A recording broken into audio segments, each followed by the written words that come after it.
listening to it at work. I think I could do it. I think I'll be able to. I think my mind might remember. I've been up since 4 a.m., so we'll see. Terrible memory. That's sad. I'm the oldest one here, so. Okay, there you go. All right, Ash. You can take the floor on this one. The eldest will go. All right. Wait, I am the oldest, right? Nobody's over 30? No, I'm almost there. Yeah, that's not I fun. turned 28 in about 2 weeks. Oh, that's true. June's birthday is this month. Yay! I think I'm the She'll be baby. 27. And You have that's right, Aquarius, Allie's too. You guys are very very close in birthdays. Wait, where? We are 10 days. So Allie's first then. Allie will be 27. Yes, I'm on the 17th. Who's the youngest? And, I think Lauren or Lauren's Tosh. older than I am. I was gonna say I'm 26. Liz is So then 15. Liz, yeah. It goes Liz, Lauren, me. No, Tasha, when's your birthday? You're in April. June. Oh, that's right. We share the same birth month. So I'm the 28th. You're the 17th, 18th. 8th. I knew there was 8 in there. Okay, so yeah, it's Liz, Lauren, Tasha, me, June, and then Ash. Yeah, because I'll be 25 in July on the 10th. I know. Everybody's here like, I'm younger than your little baby sister. I'm like, oh my god. Don't worry, I love you guys. I pretend I'm 17. Okay. You can go ahead and start the recap without me. Just go. Okay, but just go. Go ahead, Ash. You got the floor. Alright, we are on the mountain pass. Oh my god. This is when Trick dies, right? Fuck, Yes. this like... Burns we're like, to ash. The shit. And then we're like, okay, let's say some words. Let's like carry the ashes on the wind. La la la la. And they're like, now what do we do? We're at a crossroads. Literally a crossroads that we find out. Between like Shin and Keith, we know kind of where we are. Like Andapur, Imperial something, the Washi Monastery, Hemu. Those are like the places. I think I missed one, but those are the places we can go. And then we decide to go to the monastery, and Keithu's like, oh shit, and she like scurries away. Willa follows, and the rest of us are like, oh, okay. That's the thing happening. Don't know how to deal with emotions. Keithu and Willa have a moment together about why she doesn't want to go back. She's like, it's not actually bad. They're monks, but they're like, pop, monks. Not like Zen monks, they're pop monks. And then she's like, keep my magical secrets. So, don't tell Tara that I have magic. And she's like, I'm trying to keep a fucking secret. Basically. Yeah. You're not wrong. So then we go back to, we go to the Washi Monastery, and then we go like GTFO right into Keithu's room where we meet Mulan. And then Mulan's like, well, I haven't you saw a teacher yet? Oh god, I have it. It's at the tip of my tongue. Tenzin, yes. Airbender, Tenzin. And we also talk about like what we do for Yule. And I take notes because I'm like, I need to tell my sisters like what you guys do for Yule before I go back to Yule. It's our first Yule alone. Actually, it hasn't been Yule yet. We haven't got to that point. We're called out to the... We try to go sleep. We're called out to the center monastery area. We're all lined up. And then... oh, Trig's alive! Bloodied. Resplendent. Different. Yeah. And then that causes Keith to have to go get a talking to with Tenzin, and they have a moment together. If you want to enlighten any more details on that. It's like, oh, I love you, but I don't love you. Oh my god. Okay, that didn't happen. That's in my mind. And then she's like, I gotta go fix the wall now. You take Trig back because everything's fine. And then Trig's like, I'm fucking sleeping. And Will's like, I'll put a blanket over you. And then we get a package. Nick it. We get a fucking package of a mushroom, right? Crimson Crown. Which in my head is a mushroom. So, okay, good. And I was like, we have to fucking use this. And I'll make the tea. Who do we talking to? And we're like, no, talk to Victor. No, talk to Trig. We don't know that's Trig. Oh, but we should talk to Victor. We don't talk to Victor. We talk to Trig. Well, Keith 3 talks to Trig. And now she's stuck in, what's it called? Where will 11 goes? The Void. The 11th Void. So, The Void. Yeah, some shit's going on, apparently.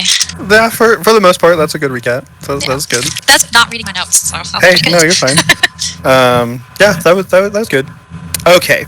So, well... The entity! Yes. The package is from Mr. E, by the way. Yes. I do have a little bit of narration for you all. So, let us begin. Let's see here. The humming of the demon glass echoes through the chamber walls.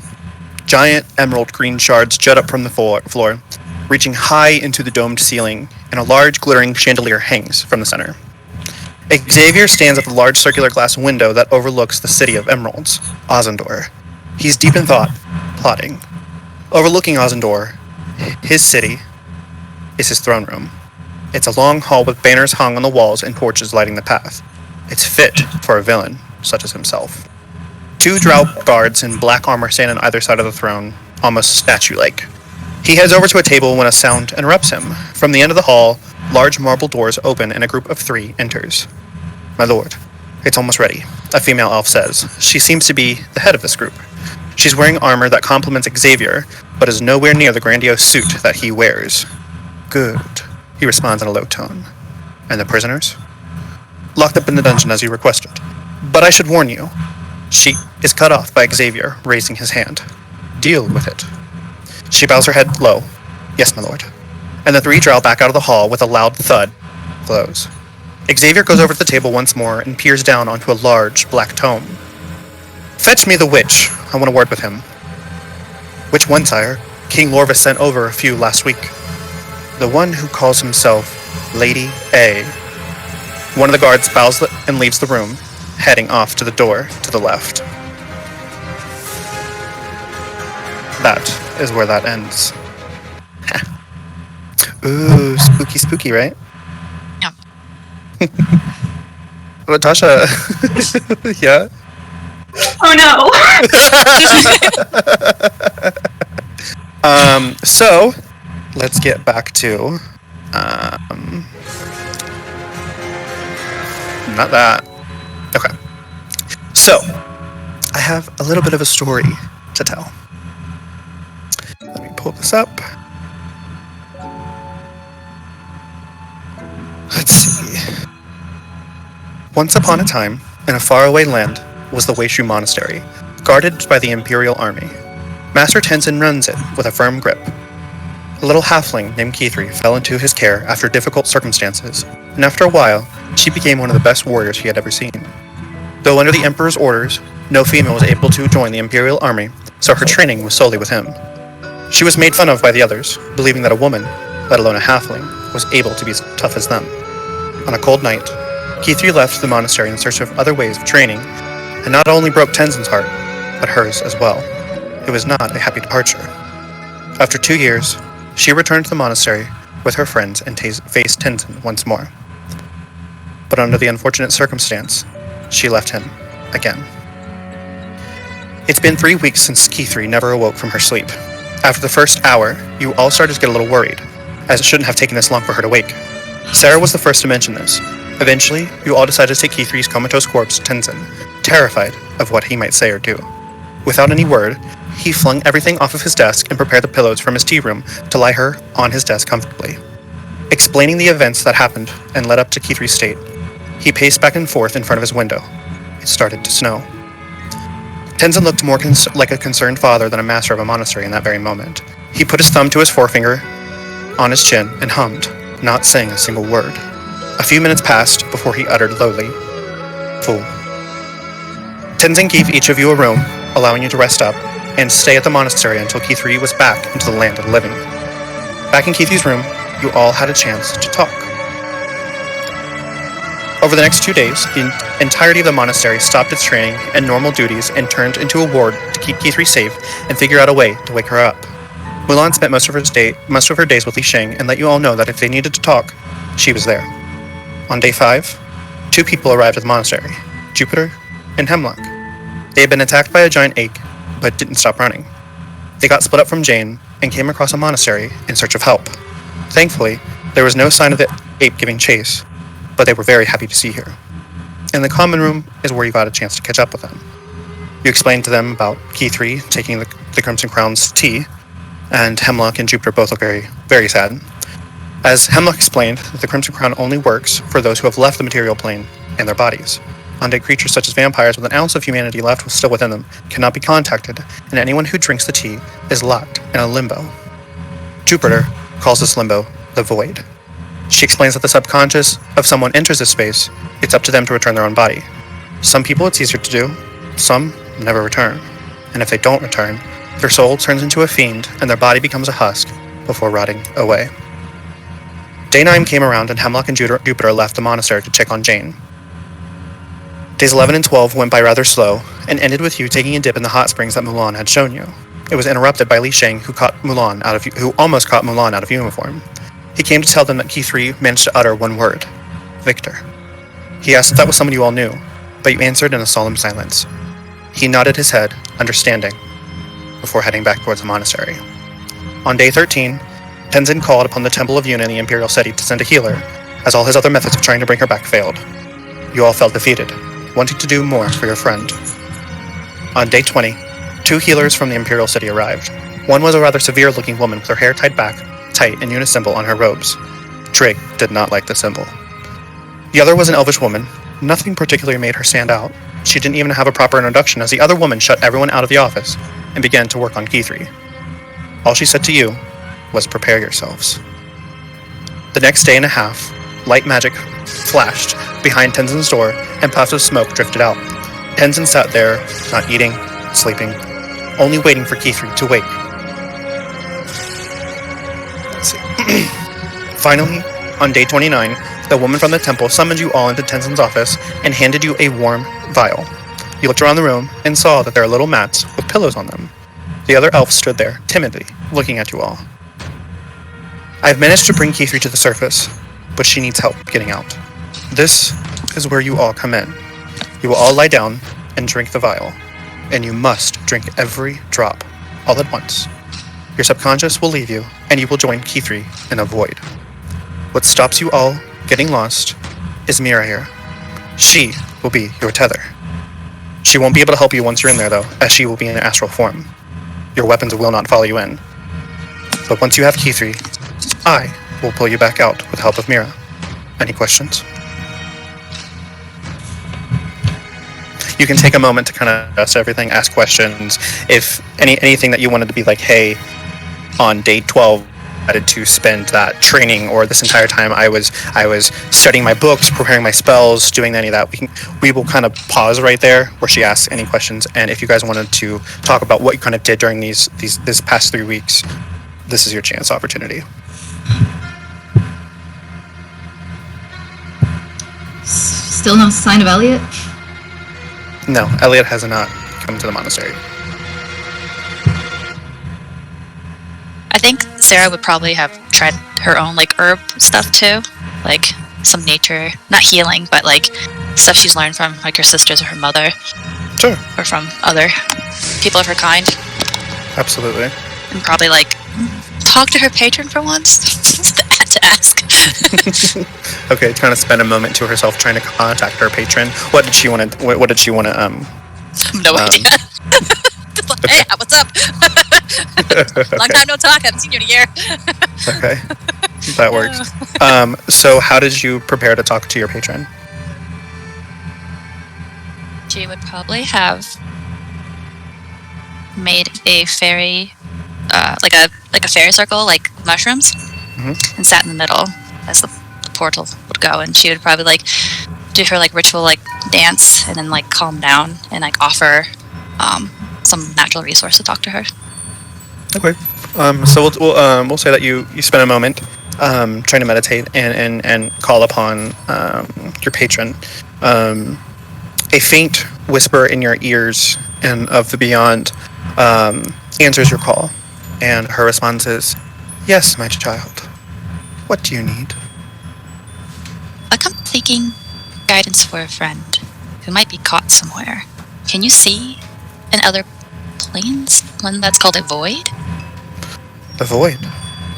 What a terrible place to be. I can offer you no assistance, my child, for that realm is run by another fae, a fae that we do not speak of. Oh. Write that down. Oops. I fear it might have been a little bit my fault this happened. Am I to blame? What do you mean by that? I feel like I should be guilty, but I'm not sure what guilty feels like. It is understandable for someone like you to feel that they have a part in another's demise. You must let those emotions go. I will try harder to let all emotions flow free like the wind. Try, or you will. I will, my Good. master. Please, address me as queen. My queen. Forgot, sorry. It is okay. I understand that you have not tried to contact me in quite some time.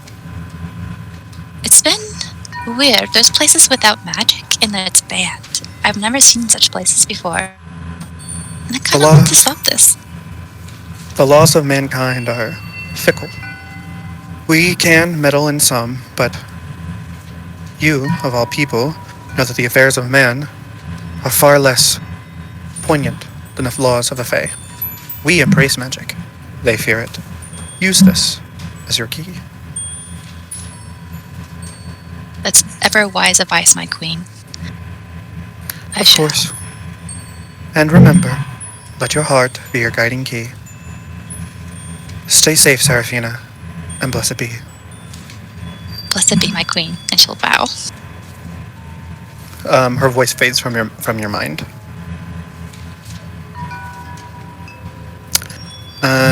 Tara, do you want to do anything during this time? Yes. I think Tara and Willa have a conversation they need to have. Sure, absolutely. So we'll say that one night, as you're all kind of resting in bed, not much of you are getting sleep, maybe except perhaps Shin, who just filled up her tummy with all the glorious meats and foods and cheeses and wines that the monastery has to offer. Maybe some faint snoring echoes from her room as Tara, maybe you creep into Willa's room, or would it be Willa creeping into Tara's room? Willa would be creeping into Tara's room. Okay, so Willa is the initiator of this conversation? Yes. Okay, so Willa, you creep down the hall, kind of passing by the other soldiers and warriors and your friends who are sleeping, and you do you knock or just open the door? I knock, and I whisper, Tara, it's Willa. Are you up? Tara is sitting in the corner playing with her doll, and maybe the little mood ring bracelet, kind of like just playing with her stuff, and she looks up and says, yeah, come in. You open the door and kind of notice that Tara has kind of taken this room over. Maybe she's found like some bamboo shoots or kind of plants to kind of remind her of the bayous and swamps that she grew up in. Maybe she has some sketches or drawings that she's tacked onto the wall, and kind of the smell of Tara, the smell of earth and little bits of maybe incense or other things kind of cloud the room as you enter Tara's room and close the door behind you. Willow walks up and she's like, how are you holding up? We haven't really talked much since everything went down. I'm okay. I miss Q3. I do too. I wish you hadn't have drunk that, but there's nothing we can do now other than wait. Have you heard from Elliot? Or his blue jay? No. I've been going outside every day and walking the perimeter and looking, but I haven't seen a single blue jay or him or any sign at all. I'm starting to think he might not ever come back. I don't know what to do. It's only been a little while. Maybe he's still investigating for you. It's been a month. He said he'd be back soon. I don't know. Yeah, but these things take time. You can't rush something you don't know what's happening.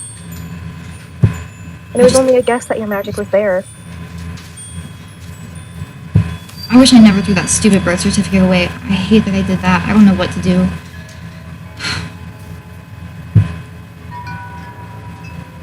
I need to tell you something. But I'm afraid you'll get mad. Why would I get mad? Because I haven't lied to anybody, but I haven't spoke the whole truth. What are you talking about? Willa sits in front of Tara, and she goes to her bag and she pulls out the shard. And she looks down at it and she says, we found it when we were looking for the mirror, but it's not yours. What are you talking about? This is one of those shards. Yeah, I see that. It's mine.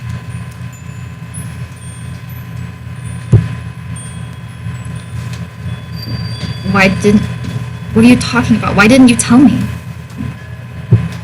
I was afraid you'd be mad. For everything we did to try to get your magic back, and we go and we find this, something I didn't even know I had.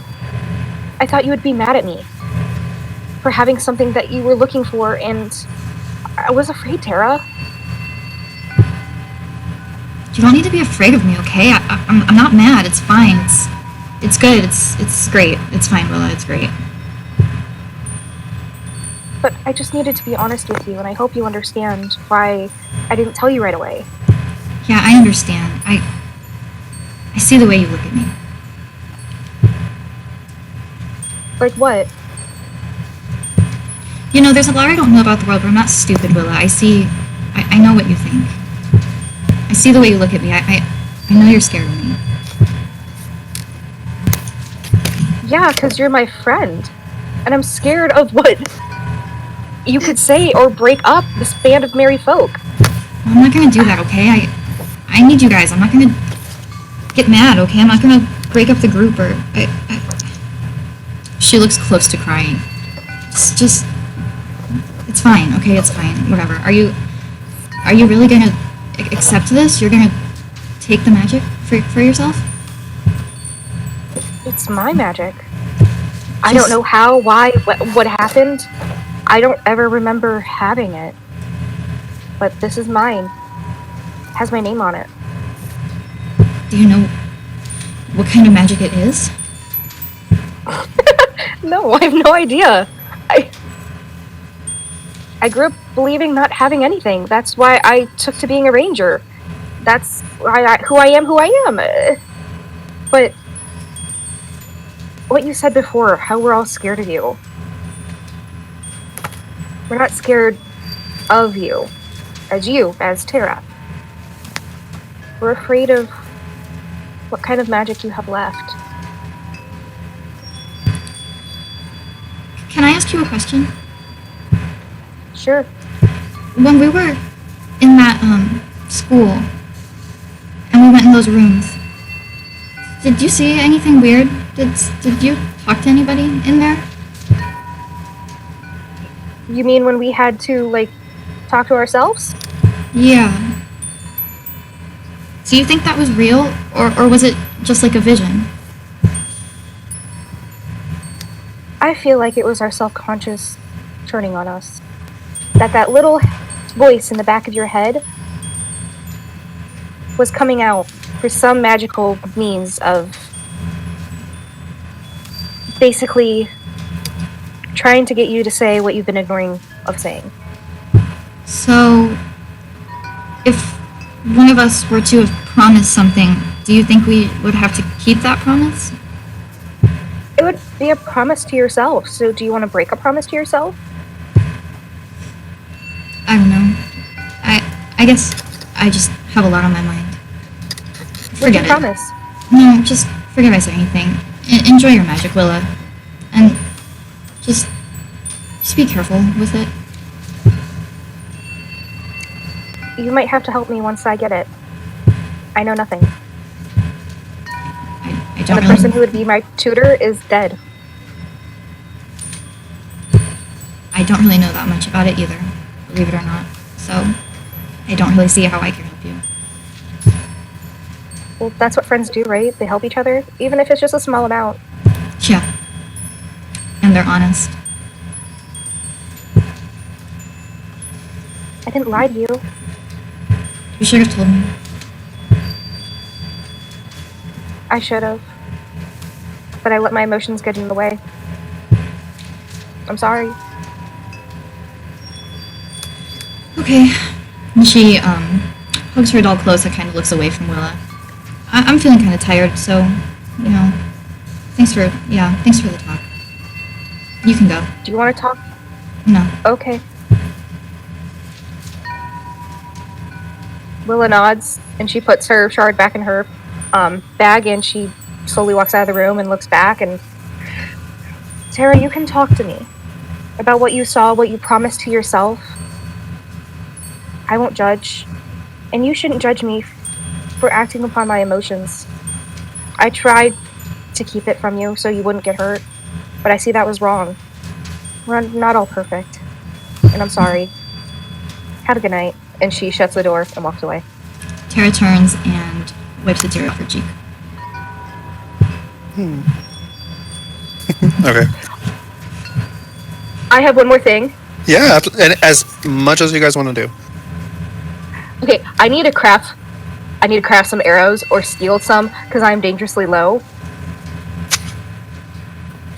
Craft or steal. Okay, I mean, you don't want to, ask? I mean, you are at a monastery. I mean, up to you. So, I can go up to Mulan and ask her. okay, yeah, Mulan says that she can give you some, and she can give you 10 steel arrows from the armory. Or not 10, 20, sorry. 20? Okay. I would like to know how to craft them myself, because I don't know if I have that skill. I don't think I do. Do you have, have a proficiency in tools or something like that? Mm-mm. Okay. There is no blacksmith at the monastery. They get all their weapons from the Imperial City. Mulan Gotcha, okay. tells you about this. And she says, there's an armory, I'm sure, or a blacksmith or weaponry in the Imperial City that if you let them know that you have friends at the Weishu Monastery, that they can offer you a discount. Okay, thank you. Trig, do you want to do anything during this time? He is gonna do a lot of sleeping and brooding.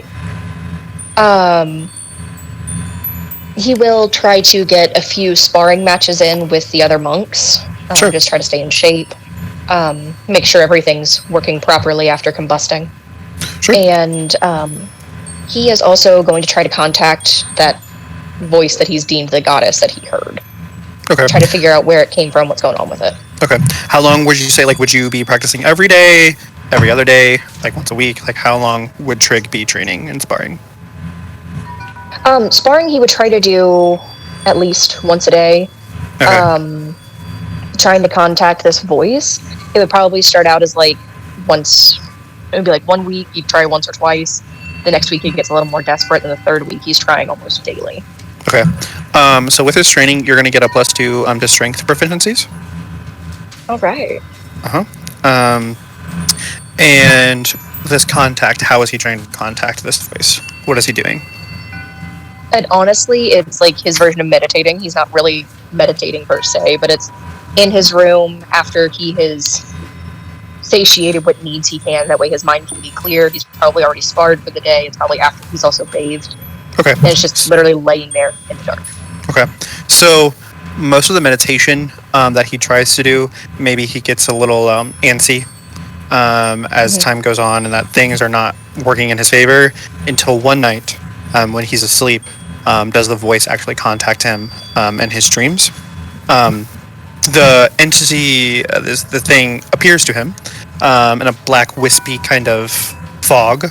And this woman, beautiful, gorgeous looking woman, hair is auburn and beautifully done up in reds and blacks. And she saw, think Jessica Rabbit, Okay. body yada yada yada yada, So she kind of saunters forth and caresses his cheek a little bit, and she says, "Hello. Sorry I've been taking so long to contact you, but my duties to our kind have been off the charts lately. But what can I do for you, child of the night?" And he's kind of dumbfounded at first, she's actually talking to him, and like you said, total fucking knockout. Right. So, jaw, floor, all that. And then he basically just breaks down and starts almost groveling for any amount of attention she's willing to give him. Okay. And it's just like apologizing for bothering her, and just he had to see her, had to contact her again, and that's all that he's thought about is her. Oh, yes. I know. It's okay. I'm here now. Let Mother speak to you. Trig, you're worrying me. Is there something I can help you to ease your pain?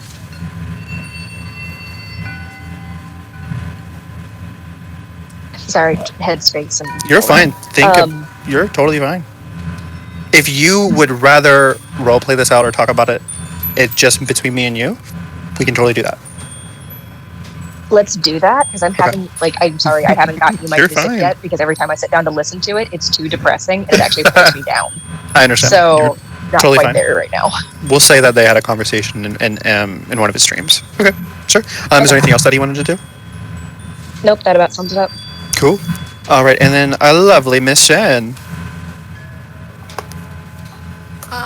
So I'm going to try to convince General Li Shang to take a walk with me outside of the monastery.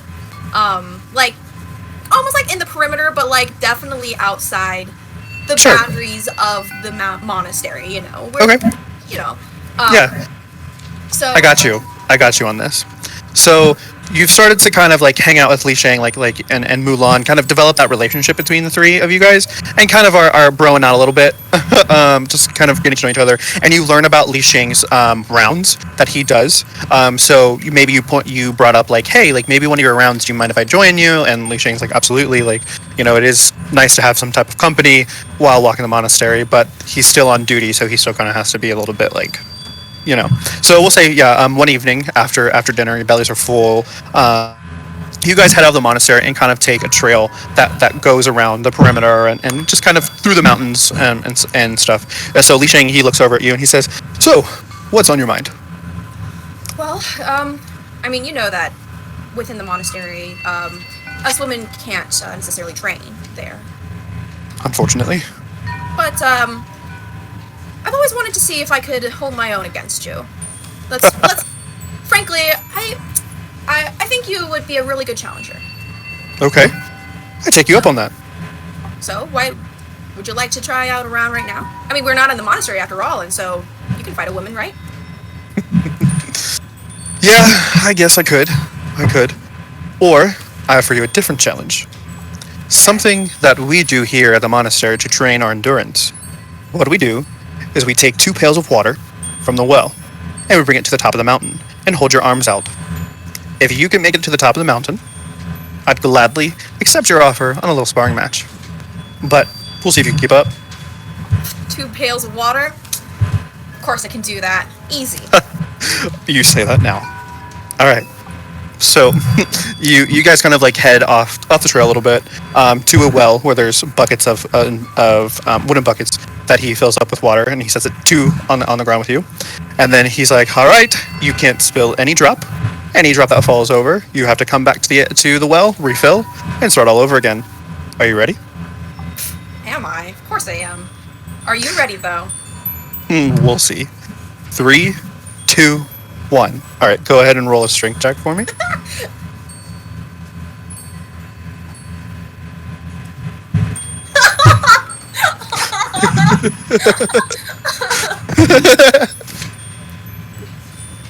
I rolled an 8. So Li Shang and you start off, and you go faster than him at first, and you kind of hear him chuckle because he already knows what is coming up next. So he's very, very cautious, very, very, very, very swift, but very cautious about holding out his pails. You're like, ha ha ha, like I'm fucking doing it. And then one of your pails, just all the water falls out, and you're right or your left. What does she prefer, left or right? I think she's just a right-handed, yeah. Okay. Left hand starts to like give out and it spills all over, and Li Shang kind of like walks past you like, all right, well, first pail down, see you at the top of the mountain. And he continues going up. So you go back, fill up your pail up with water again, and start on. Roll a strength check. Oh, dear God. I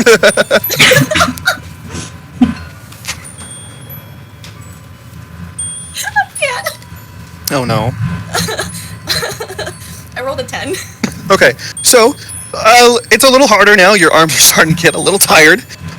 You managed to make it past the first time you spilled, so you're like, okay, like I got this. And then roll an acrobatics check for me. Okay. Could I convince athletics instead? Yeah, we'll go with athletics. Okay, that was a lot better. That's an 18. So, managing to maneuver yourself on a loose kind of stone.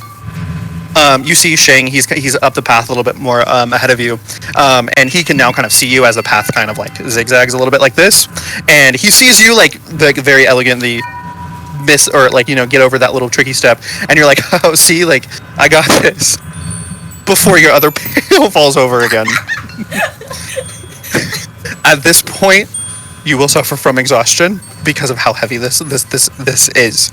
So you head back down the mountain and refill your pail. Roll a strength check with disadvantage. That is a 16 with disadvantage. Wait, no, Okay. wait. Yeah, that's 16. Okay, so you finally managed to get yourself past that tricky step. You got through it, and you zigzagged up it. And Li Shing is kind of a little slow. You see that he's buckling a little bit, and you kind of hear the panting, the sweat. He's obviously taking a little bit of time to keep these oiled, and he manages to continue. But he slows down a little bit, kind of just try to be like, all right, like I'll give her a chance. So you manage to get up to him. Go ahead and roll an athletics check again for me, obviously with disadvantage. That is a 17 with disadvantage. Okay, so you finally manage to surpass it. You kind of get your footing. You feel the pressure of these two water buckets. Like, this is not an easy task by any means. You manage to get kind of to where there's a plateau of the mountainside, assuming that's where Shang had told you to stop. So he finally kind of comes up with his pails, and then he puts them both down on to kind of the rocks. He's like, all right, this is enough. And I don't want to go too far from my rounds. If Tenzin found out, then that might be a bad idea. But, good job. Okay, admittedly, this was a little bit tougher than I thought. I anticipated the weight not being a problem, which is true. It's not the weight, it's the momentum of the pails of water that kind of caught me. Endurance. Endurance, yeah. Want to know something funny? Okay. We're not even halfway to actually where the top of the mountain is. Oh. Yeah, don't worry. Most people stop here too. No one that I know has gone to the top of the mountain so far. I believe Tenzin's the only one, but who knows for sure. No one at all? Nope, it's a tough trek up there. The footing is kind of harsh and not much stone and leverage after you get past the second bend. Oh, maybe I'll have to try it out a couple of times. Well, I actually don't know if I'll even make it up here a second time, but... Well, another tidbit is Hua Ping. He's the only one that's been able to make it up here with me as well. Oh, Ping, you said. Mm-hmm. And out of all the soldiers here? Yes, most of the soldiers here, they're not really soldiers. They were sent here under the Emperor's orders to train to fight in the Imperial Army.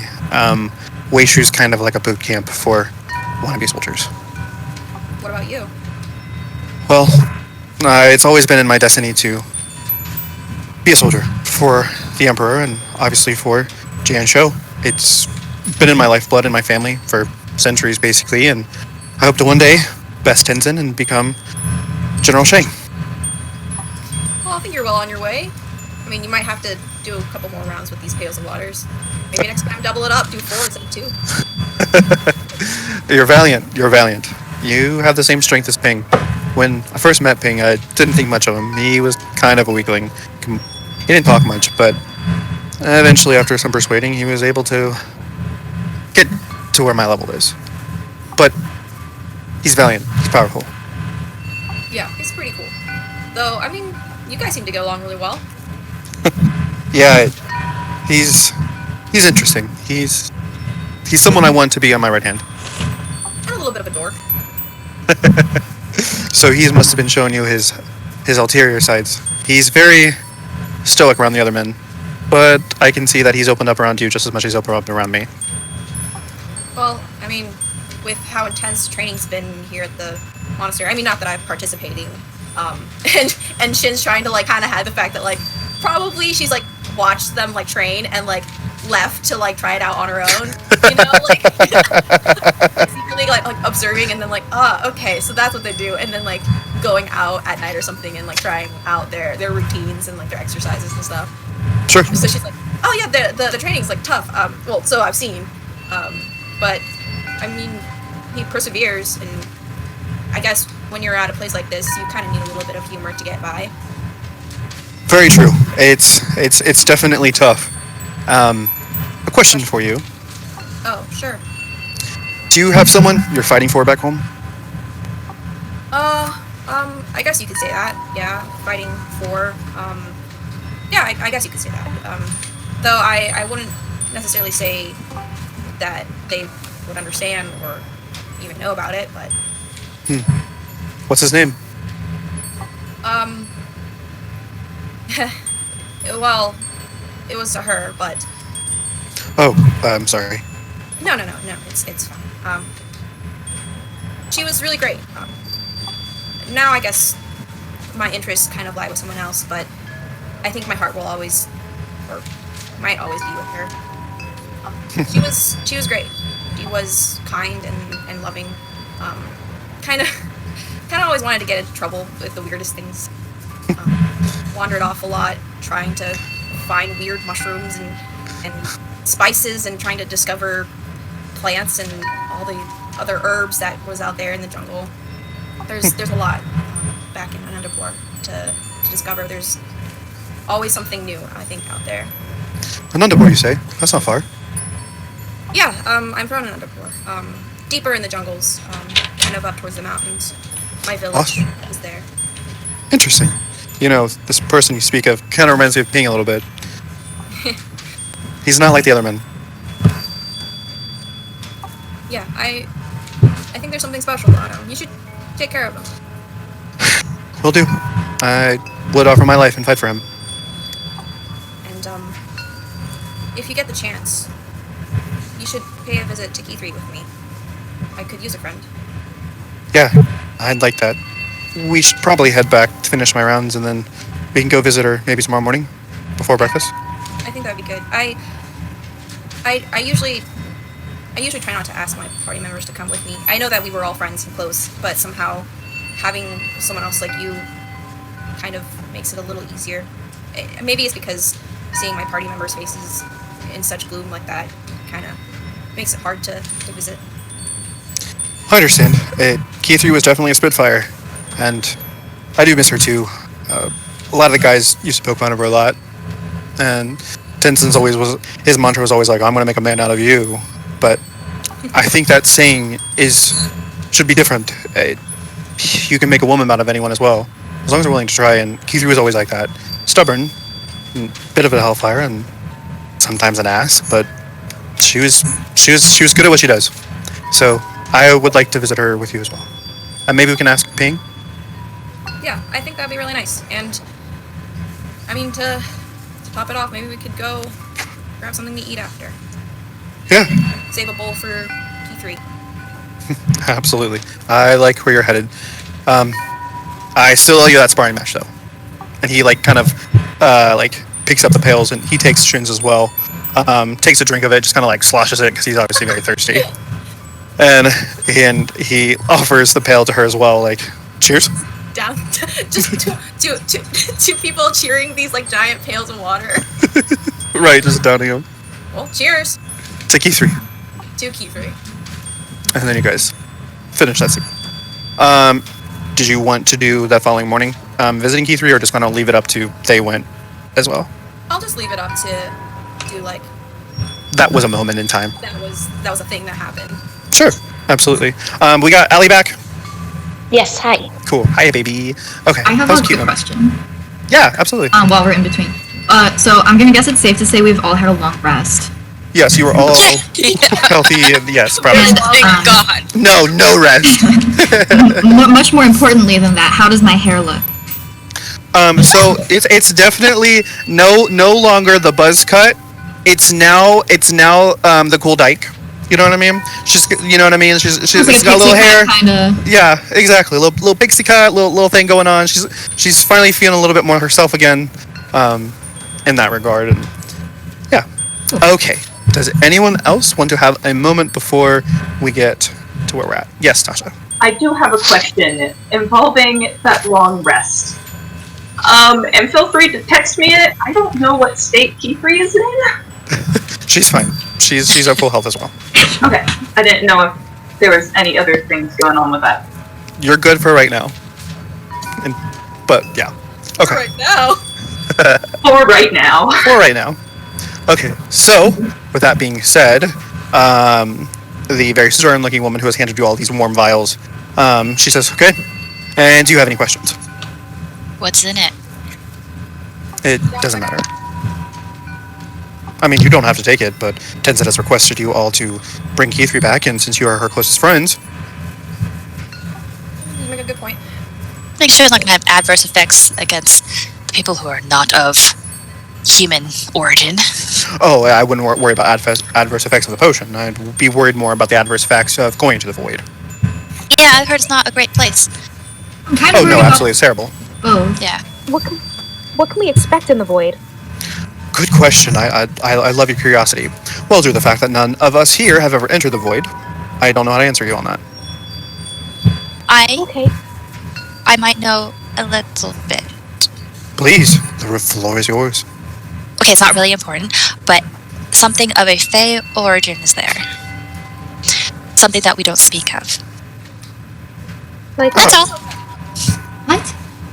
Oh, you're speaking about the Fae who kind of rules over the void. That much we do know. We've managed to just figure out that it was one of Yuna's closest allies who left the court and was cast aside into the void to take over. His name is Obsidius. He was once the Fairy of Dreams. But according to the teachings of Yuna, he was bad. And Ognos perverted his brain, therefore she cast him out of heaven. And he is there to rot in the void. That's about as much as we know from the teachings. that's not the one that had those wings ripped off, right?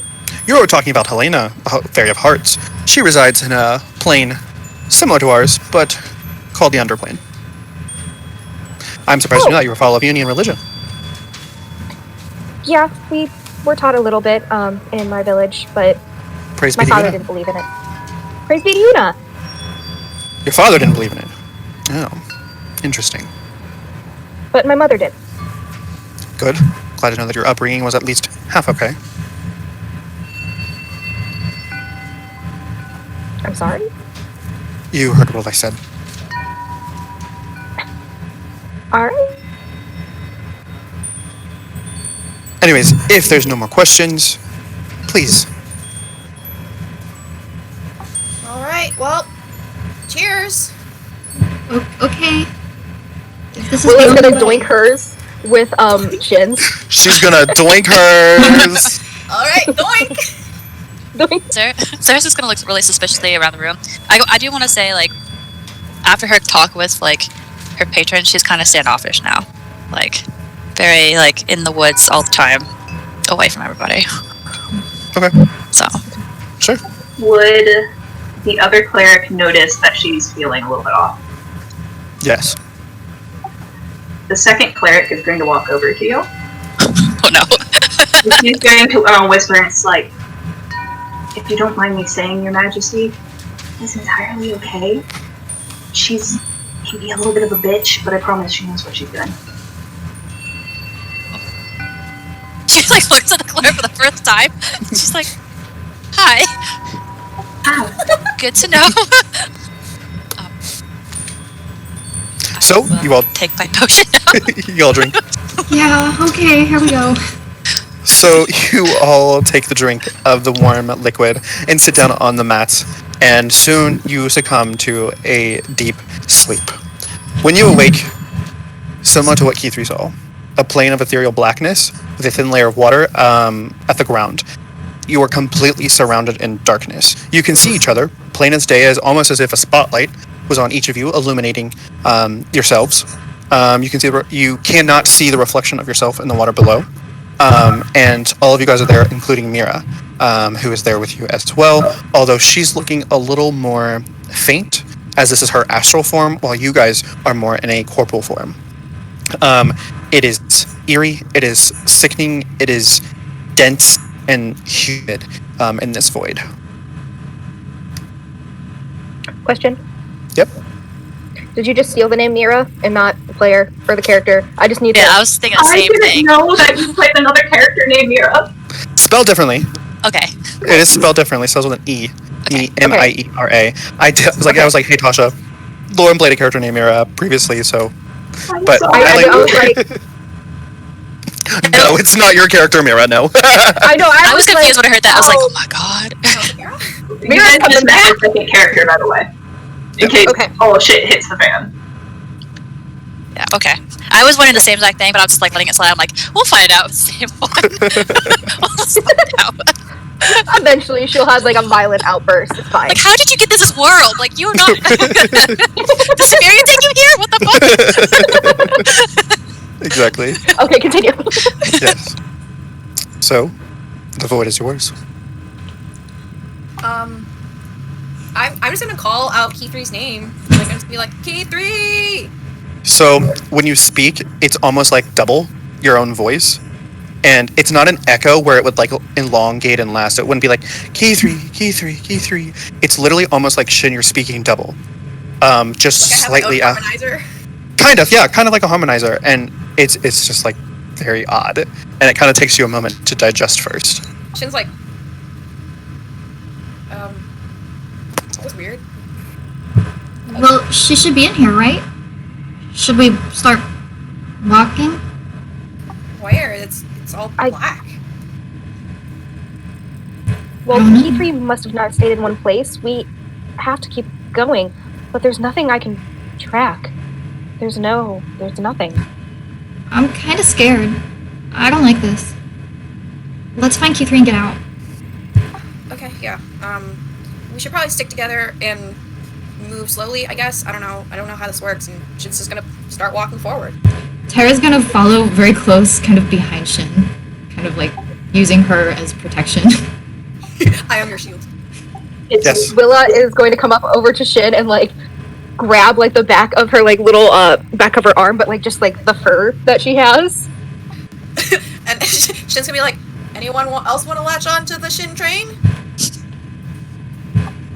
No? Okay. Alright, let's go. And Shin's gonna just keep on like stepping forward and I guess like calling for Key3 again. Okay. Tasha? Is Mira just a presence there with them, or can she actually speak to them? She cannot speak to them. She just has a presence there. Okay. Yeah. Sarah, actually, while they're doing all this, she's gonna lag behind a little bit, and she's gonna try to touch the ground and just like see what kind of. I don't probably know magic lessons, but that's her curiosity. Like, this is foreign. So the water is almost of a thicker viscosity than water. Think like Dasani. When you drink Dasani, it just has such a different molecular level than real water. So it's kind of that liquidy, silky type of water. But yeah, that's what it feels like. And you can't pick it up. Mm-hmm. Okay. It doesn't get you wet either. Okay. She's gonna be like, interesting. And then she's gonna follow like 10 paces behind them. Okay. Okay, So- Craig is going to see this and go in the exact opposite direction of everyone else. DM here. Are you sure you want to do that? Me as a player? No. Trig as a character. Being the defiant asshole he is? Yes. Okay. Sarah, you obviously notice that Trig is going in the complete opposite direction as the rest of the party. I call out to him, like, Jake, where are you going? We should stay together. But if she moved, we don't know in which direction she moved. It makes more sense to split up. But you could get lost yourself. Tasha You knows. get lost going that direction. But then we're lost together. You're only lost if, you're separated, basically. Like, she's lost because she's separated from us. But if you go that way, then you're automatically lost. You don't know what's in this Unless I realm. find her, How will we Trust me. find you? I can handle myself. Well, I saw you explode, so don't know about that. kind of shrugs and motions to the fact that he is physically here. Hi, you are. I mean, you are like the strongest of us all, so we could use you still, like a backup. Try to do her best to be like, how do I speak to human vamp? So he's gonna look at her and kind of like hold out his hand and like, then why don't you come with me? Because we should go with that. I don't know.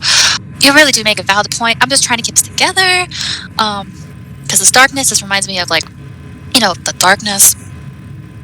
As she's rambling, he's gonna like cut her off by kicking some water at her if he can, and just suit yourself. And he's gonna continue in the direction he started off at. Okay. Have fun. Tara's gonna be like, come on, Sarah. He's going this way. I think we should turn around and follow him. Whatever. Does the other people notice this? Sarah, since she has gone back to Sarah, you can only see Sarah. You can't see Trig anymore. Wait, where'd he go? He's lost. I warned him. Sarah, Can't you fuck can with still things. you can still see Trig. Oh. He's right there. Like, No, he's not. No, Sarah, he's gone. Where did Trig go? This isn't funny. This isn't a time to joke around. no, I'm serious. He's standing right there. Well, No, he's walking Sarah. that way. Soon, No. Where is he? soon Trig disappears from your view as well. Sarah. Okay, he's gone. But he went that way. Why didn't you stop him? What are you talking about? Where did he go? We're gone? I did try. But You didn't try hard enough. And we don't know where we are. We're in this plane of existence that we have no clue what is going on, and you just let him go off. He's gonna die again. He's gonna die again, and we're not gonna get him back. And Willa is like low-key freaking out. Alright, fine. We'll change directions and we'll go. Which way did he go again? straight Soon- that way. Trig appears walking towards you guys. Trig, what the fuck? He just kind of like stops and scowls, and he's gonna turn around and try to walk the opposite direction again. Oh, it's a circle, Willa? guys. Willa runs after him. Don't do that. Okay, you said you run after him. Yeah. Trig, are you walking? Yes. Okay, Willie catches up. And she smacks him. Roll AC. Hold on, I gotta figure out what my 17 plus 5 be 22. That's a Okay, hit. that hits. But how tall are you compared to him? You guys are about the same height. She's 5'4". She's 5'4". Okay, he is literally like a foot taller than you. She can still Then reach. she smacks his chin. Okay. He's just gonna stop and kind of like smack back at her, like not too hard because he knows that he could hurt her, but just like smacks at her cheek. What were you thinking, going off alone? This is not the time to claim independence and be your broody little shit self. Come on! And she grabs his hand and she walks towards the direction that she was running from. You roll a He's strength not check? moving. Willis. Counts Yeah. Okay. Strength. Mhm. 16 plus 6. I can't math. 22 again? What is your base strength stat plus any proficiencies? Sorry. Triggs. No, you're good. It is 18 plus 2, and then you said I get a plus 2 to strength for my training. So it is 22. 20. Okay, so you both are at a stalemate. So Trig, you can't go any farther, but Willie, you can't pull Trig any closer. Come on, guys. We are. He's gonna kind of like crouch down. Oh, go ahead. I was like, come on, guys. Like, we're. This isn't about you guys. This is about you too. Okay. This is about Key 3. Why are we here? We're here because of Key 3. And if you don't want to be here and if you don't want to help her, then leave. But I agree. we are here for Key 3, and Key 3 needs us. So put your shit aside and get yourselves together because we are going together and we're going to get her back. She deserves to come home. She Yeah. does. I didn't say this had anything to do with my shit. It makes more sense if you're looking for someone and you don't know which direction they went to go in as many directions as possible. It would be better to go in pairs, but I don't think trailing along like a little thing of ducks is going to help anybody because if we go in the one direction, she could be in the complete opposite. She could be anywhere in here. But And we're so could stronger. Anything else? Have you ever considered that, Trig? We don't know what the fuck is in here. What about this weird fairy nemesis arch thingy fairy thing that is in here that we don't know if we're gonna. What about monsters? What about demons, fiends, weird fucking I don't know, worms? There could be anything in here. But you know what? If you want Other to go things stuck in the then void. go. This is stupid. We shouldn't be arguing. We have to just start looking for key 3, and I don't think we should split up. But I don't think we should just stand here and fight. We have to do something. I don't like this. Yeah, because if we stand here and continue to make all this ruckus, something's bound to come along, apparently. So let's just pick a direction and start walking, please. So at that moment, you start to feel the water kind of ripple, and the water creates like not a black hole, but like the water starts going in on itself in a 5 foot by 5 foot square, and you see a staircase that leads down, and the water's kind of like cascading down into it. It's not filling up by any means. It's just creating like an infinite waterfall with stairs that lead down. Would you look at that? Filibustering does come to some results. Well, lead the way, Trig. Okay. So he kind of shoulders past everyone and just starts tromping down the stairs. Okay. Everyone else follows? I'll take the rear and make sure nothing's following us. Okay. Yeah, I go down the steps. Yep. The ominous steps. Okay. So, and how many people have dark vision? Not me. So you guys head down into the depths of the void. It's getting colder. You can't see your breath in the air, but you know if like you were outside, you could definitely see your breath as it starts to get colder. Eventually, it comes into a landing where probably about 50 yards out, you see two beings, both in that same spotlight, that same kind of harsh, overexposed lighting. The first being is a small creature. They seem to be kneeling over or crouching or just something. And then in front of the creature that's kneeling is this large, probably 7.5 foot tall looking figure. It has no face. It's warped. The only distinguishing features of this creature are these two beady little eyes glowing, a amber color. It seems to be hovering. It's not standing in the water, it's hovering with its feet, just not like flat out like a foot like this, but just like kind of like as if it's being held up into the air. They seem to be conversing. Shin does this, like trying to get everyone to like quiet She's down. in the back. Oh, that's right. Shoot. Who's in front of me? I feel like me. Yeah, maybe Tara too would stay pretty close to Shin. Oh yeah, I'm out there. Shin's gonna grab their shoulders and like kind of like pull them to stop, like making sure that they're stopped, and then kind of like make sure that no one's behind her. So it's just the two beings ahead, right? Mm-hmm. She's going to like make them like halt them, and then kind of like ease past them, and then try to like wiggle her way through the party without like disturbing the water, if that's possible. Like just kind of very easily, slowly, stealthily kind of move through. Can you roll a stealth check?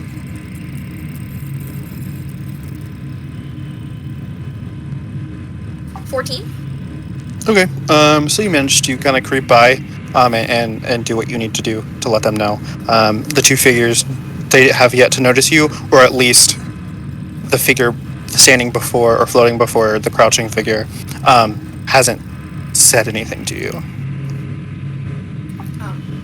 Shin's gonna like grab Trig and like lean in close to his ear and whisper like, what should we do?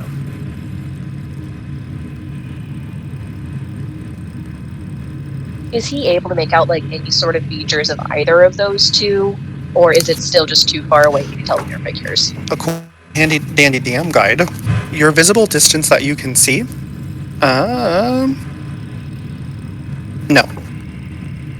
You cannot. Okay. And you can't hear them either.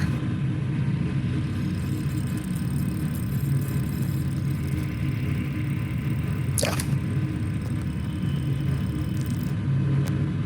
Should we get closer? I don't know what that is. Who are they? Are they enemies or allies? How are we supposed to know from this distance? Okay, well, I guess we can get closer, but we should probably be careful. Well, remember, if we don't have our weapons, neither should they. Which means it's just a fist fight if anything were to break out. Okay, well, at least you and I have that covered, but what about our, and she, like, kind of points to the rest of the party. He kind of chuckles and leans in and he's like, I think Tara could probably pack a punch. He chuckles and he kind of like takes a couple steps forward, like, come on, let's go. She'll step forward as well, but, like, have Trig lead. Do you guys approach? Like, maybe not, like, completely. I don't know, what are you guys doing? I personally don't think I would get too close, just close enough to, like, see or hear what might be going on. Okay. So, according to this, you would need to be within at least 100 feet. But with that being said, that means also the people that you're around can also see you too.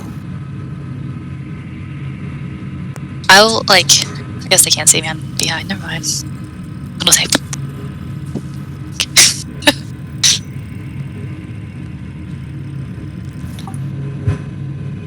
Do you approach to 100 feet? Yeah. Yeah. Okay. Does anyone follow Shin? Yeah. I do. Yeah, I'll just slowly kind of creep forward with the group. She's very curious. Or I'm very afraid. Shin could potentially, like, signal them to, like, ease up so they're not, like, right behind her. So that, like, they can see Shin, but Shin's, like, gonna go up closer. Okay. Almost like a wait signal. Okay. Trig, what about you? Oh yeah, he moved forward with Shin. Okay, so you guys are together. Okay, so as you're moving forward, bits of their conversation are starting to become clearer. Shin and Trig, you notice that the kneeling creature is wearing the same clothes as Key3 was when she first entered the void. And you finally hear the creature before Key3 state, "Now you've learned the truth, and I sent you full of emotion. But now it's time to submit to me, Key3. Let me consume you."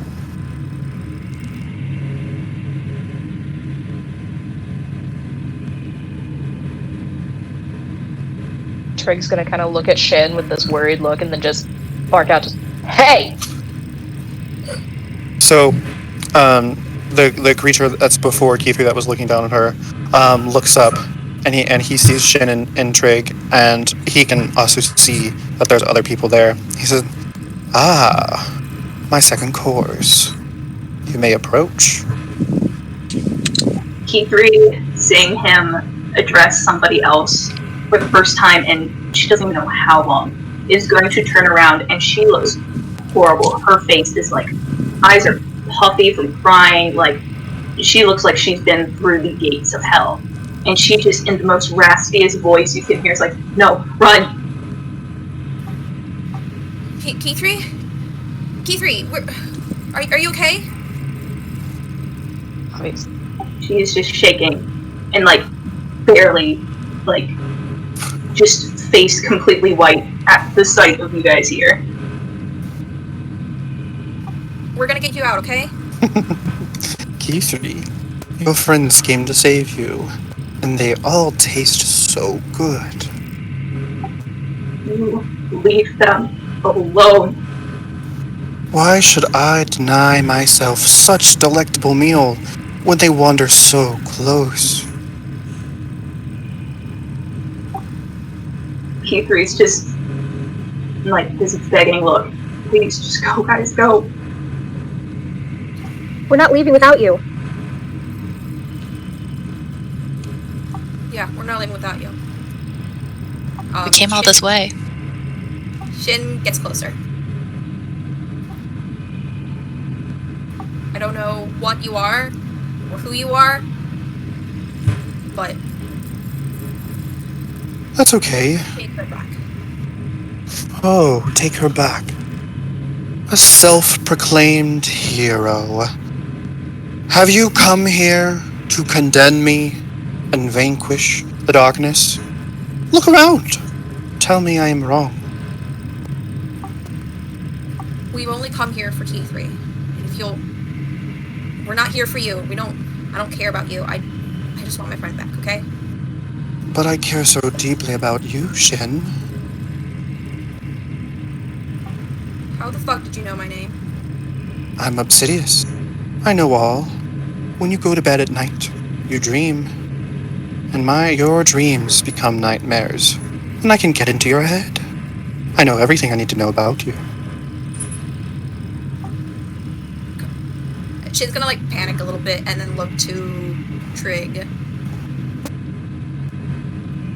Keythree is going to get like the tiniest bit of the rage that she felt before her friends came up back and just glare at Obsidious. It's like, leave them out of this.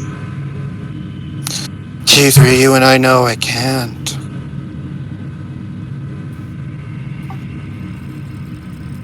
Keythree, come on. Come on, Keythree. Get up.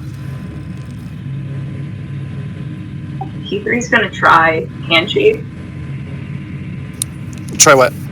To get up and like, if not to go to them to leave, go to them to try to get them out. Can you roll a strength check with disadvantage?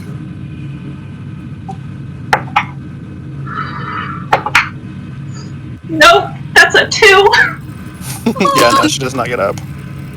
So like Keythree, like at the begging of Shin, like tries, and like you have never seen Keythree in a state like this. Like she can't even get off her knees. Like she's struggling just to even move an inch. So if Trig had been advancing at his normal pace during this entire thing, not stopping, how far away from Keythree is he now?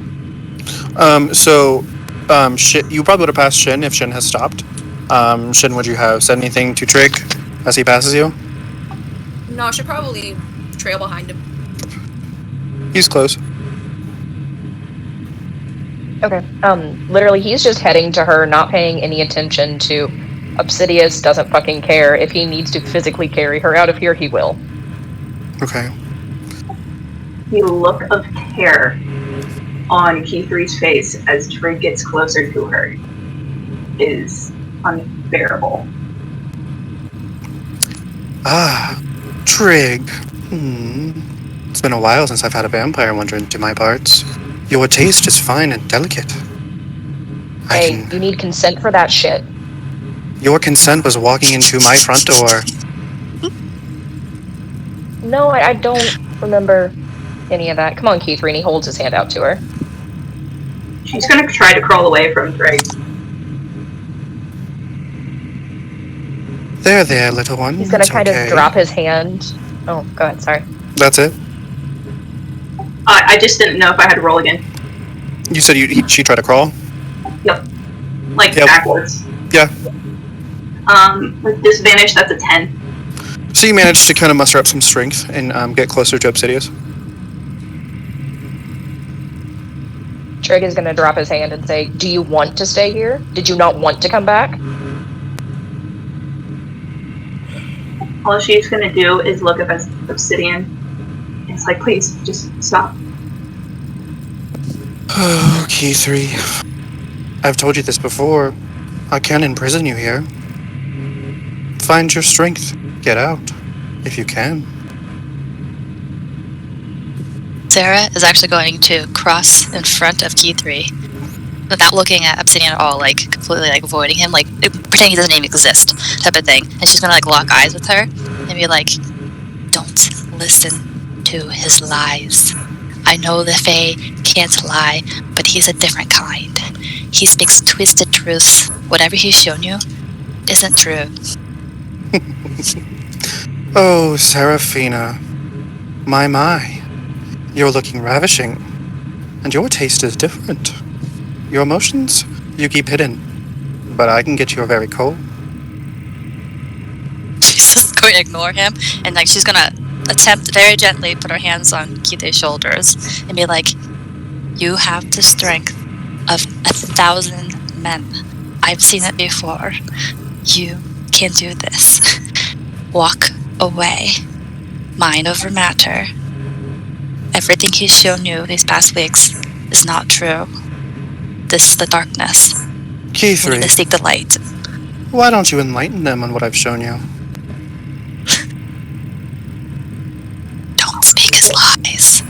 to do this. She looks like her look of terror changes a bit. She just has this like dying sorrow as she looks you in the eyes. It's like, how do I know this one's real? Valiant, you've thought well, but I have not cast them here. Yuna has.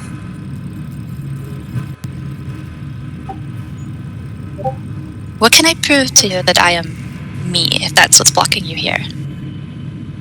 Well, see, the thing is, I know everything about you. Anything Keythree's heard, I've heard.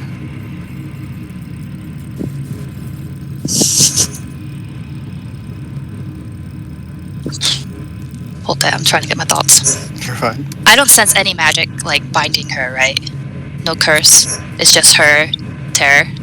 She is absolutely traumatized.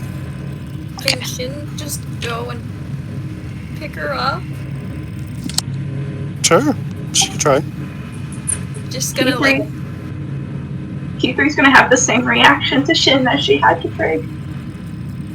She's not gonna stop. She's gonna go pick her up, like carry her up by the underneath her knees and her back, and just try to pick her up and carry her. She's gonna resist.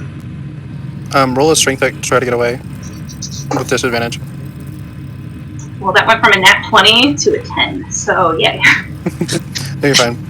So yeah, we'll keep the 20. So with that 20 though, you managed to get out of Shin's grasp. You managed to find yourself behind Obsidius, cowering in fear as Shin goes to collect you.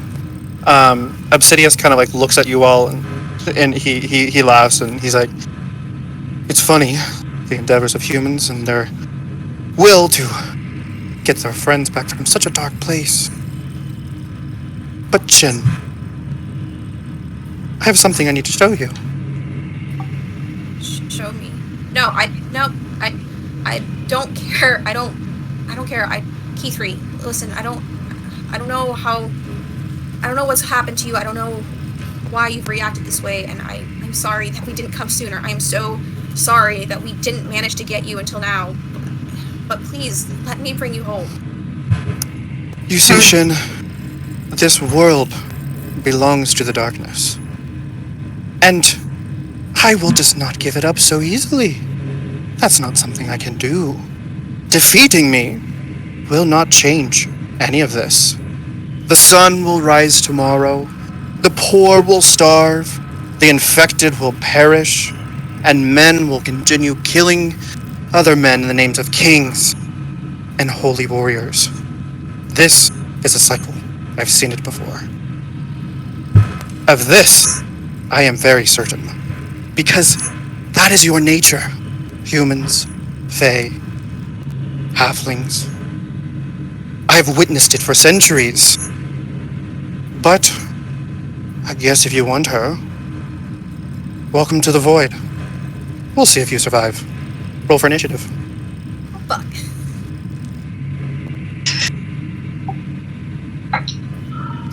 Liz, did you want to say something? Nope, that's okay. No, you can have your moment. No, it's fine. Okay. That's 3. Hold on. I have to get my little thing.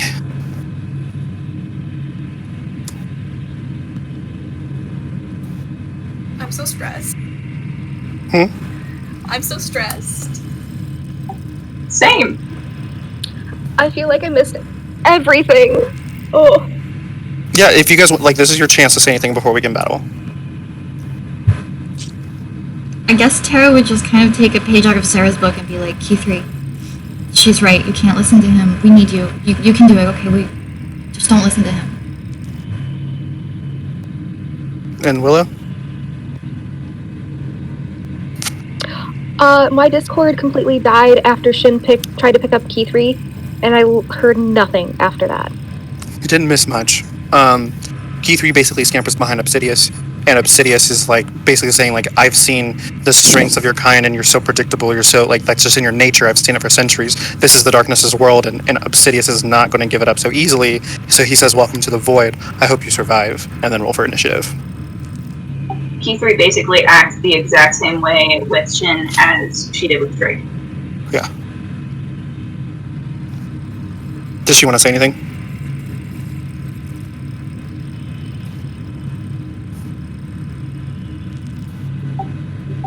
Were you talking to me or Willa. Lauren? Well, Lauren. I don't know, maybe we lost her again. Hello? Hello? I'm gonna go on my phone. Okay. I'll be right back. Okay. I will say Keith's reaction to Tara is sort of similar to Sarah's, where it's that mix of sorrow, but there's that tiny twinge of distrust as she just whispers, barely like even getting it out. How can I trust you? Keith, you can trust me. We're gonna get you out, okay? You have to believe that. We need you. We need you back with us. Okay. Sorry. Go ahead, Ash. Okay. It's fine. Sarah's gonna try one last time and like look at T3 and be like, "This is just the darkness," and she's gonna make her skin glow a little bit, like the summer, and like you have to come back to the light. Sarah is Like, right. Follow the light. This isn't right. This isn't what we want. This is what we're fighting. Remember? You can do it, Keith. Keith hasn't seen anything like this light the entire time in everything that she's seen, correct? Mm-hmm. Just try. at the sight of an actual light, you see a little bit of a change in Keith, and she does take a scoot closer to you guys. She's just gonna keep holding out her hand and be like, "It's okay." All right. So, let's see here. 20 through 25? 15 through 20? 17. 16. 10 through 15? I got an 11. 5 through 10? 5. I got a 7.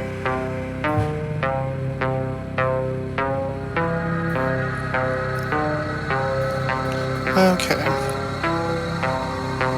So, we'll start with Sarah. Crap. Well,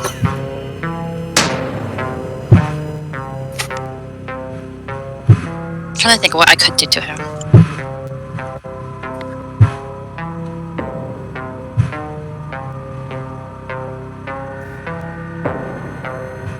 How close is everybody around me? Q3 is like within a 20-foot radius, right? Yeah, your guys are all kind of centered around Key3 and Obsidious and each other. Mm-hmm. Yeah, I'm not gonna do that. That would be bad.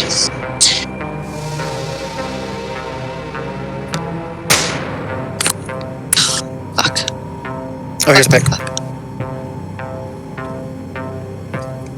Oh, lovely. Okay. that's what he looks like. Sarah? Oh.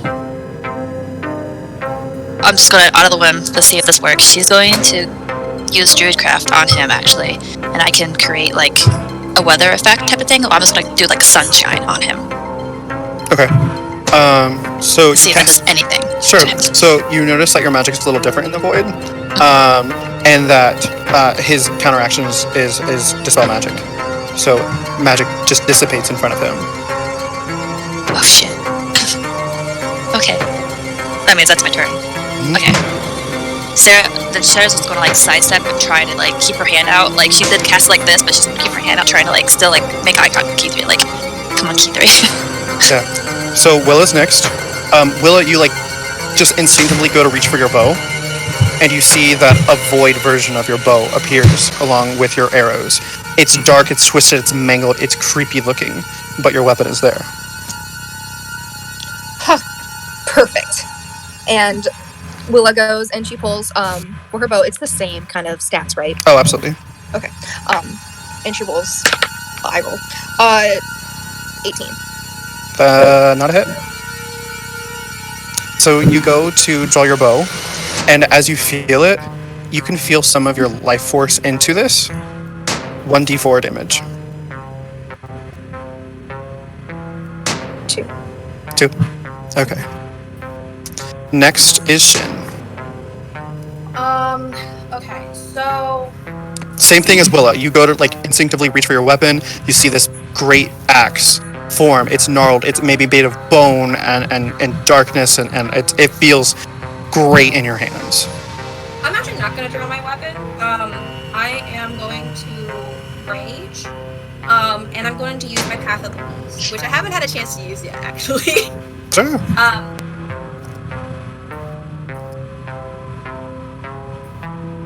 So I guess I'll go with claws. Each of your hands transform into a claw, which you can use as a weapon if it's empty. It deals 1d6 slashing damage on a hit once each turn. Once on each of your turns when you attack while using an attack action, you get one additional claw attack as part of the same action. So I'm going to do reckless attack with my claw action. Can I do that? Absolutely. So when you elongate your claws, same thing as what would have been Willa's weapon or your axe. The dark, swirling, shadowy energy comes out of your claws and out of your hands. You can roll AC. It's going to be 13 plus 7, 20. Not a hit. Okay. With this? Oh, wait. For, yeah. Because it's reckless attack. Okay, yeah. Oh, no, that doesn't. Okay. How many attacks would that have been? That was just my first attack. Okay. I can do a second attack as well. Up to you, yeah. I'll do it. Okay, this is an 8 plus 7 hit. That's a hit. Okay. And then I'm going to use my plus, which is a 1d6. Sorry, I haven't used it before. You're fine.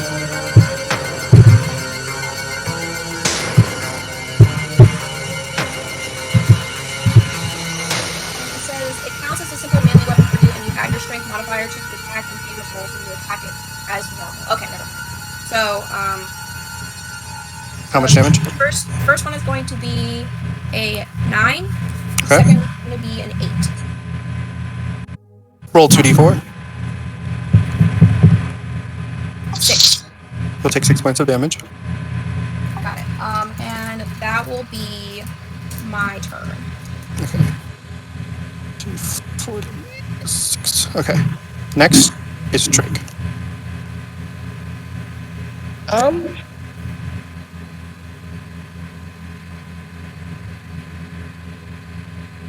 Does his sword appear?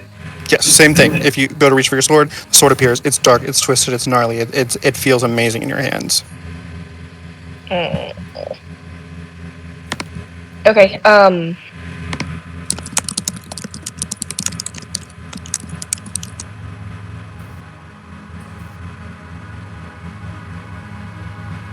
so I want to use my sword, but I don't think he has Divine Smite anymore, correct? From his new oath? I don't think so. I don't think that is a part of the oath. Oathbreaker? Okay. Okay, then he's just gonna swing with his sword. AC?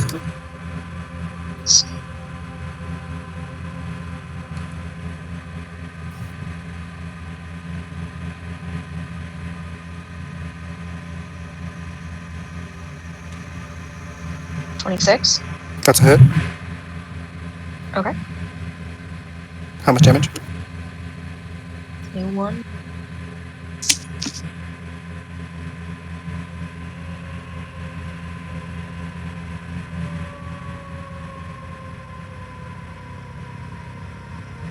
This music gives me so much anxiety. Because it's just so ominous. It's very the void.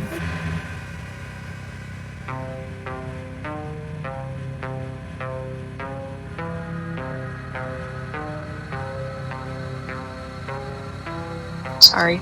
You're fine. 11 points. 11 points. Okay. 1d4. 2. Alright, so 2 points of damage. I think you guys are going to be very interested in this. Alright, next is, would be key 3. What would you like to do on your turn? Okay, so first, the minute she sees Shin get out those claws, she is going to move as far as she possibly can get away from Shin and, like, go basically run into Sarah, and all she's gonna do with her turn is like, it's not worth it. We need to leave. Roll strength. Obviously, with disadvantage. Still at disadvantage? Mm-hmm. What's it? 8. Well, hold on. I haven't actually been adding my modifier, which doesn't matter because it's 0. Oh, okay. Lovely. So yeah, you're because of disadvantage, you'd only be able to move 15 feet. You kind of like stumble to get towards Sarah. You get about halfway there before you just the sheer exhaustion kind of like fall. You kind of fall in front of Sarah. That's your turn. Yeah, if she's not like close enough to run into her, she's going to like muster whatever amount of energy she can to yell out what she just said. And like, it's not worth it. We need to go. Alrighty, next is Tara. Okay, what do So, I have? play as normal. Play if you would normally if Tara would think to cast a spell, she'd think to cast a spell. Okay, so I'm gonna actually kind of move towards Key 3 and just be like, and try to like gesture her, just keep moving away from the Obsidious. And I'm going to grab the crystal around my neck and cast Eldritch Blast. Okay. So, Tara, you have never felt so alive. The magic channeling through you just absolutely, it's like taking a drug, like just the high of this magic being cast out of you. The magic would normally be countered for Obsidius's reaction. But this blast of just twisting, curling, black, sludgy, and dark crimson magic erupts around Obsidius, and you see him consume it. You gain 10 points of HP. Temporary or permanently? Temporary. And Obsidius looks at Tara and says, "Oh, Key 3, I have no longer time for you. Tara, come forth." She steps backwards very quickly. You see Obsidius disappear and appear right behind you as you back into him. You feel his cold, clammy, chilled body on your back. She shrieks and spins away and steps back from him and tries to get away from him again. He says, "Your magic. Ah, yes. Key 3, your friend, you didn't tell me. She's been cursed. Lovely. I'll make you a deal. Tara, What do you want? you can keep your magic. Key 3 can leave. Okay. The What door else? is over there."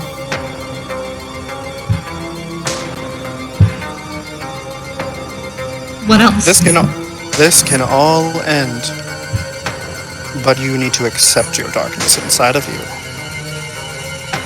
Are we out of initiative at this point?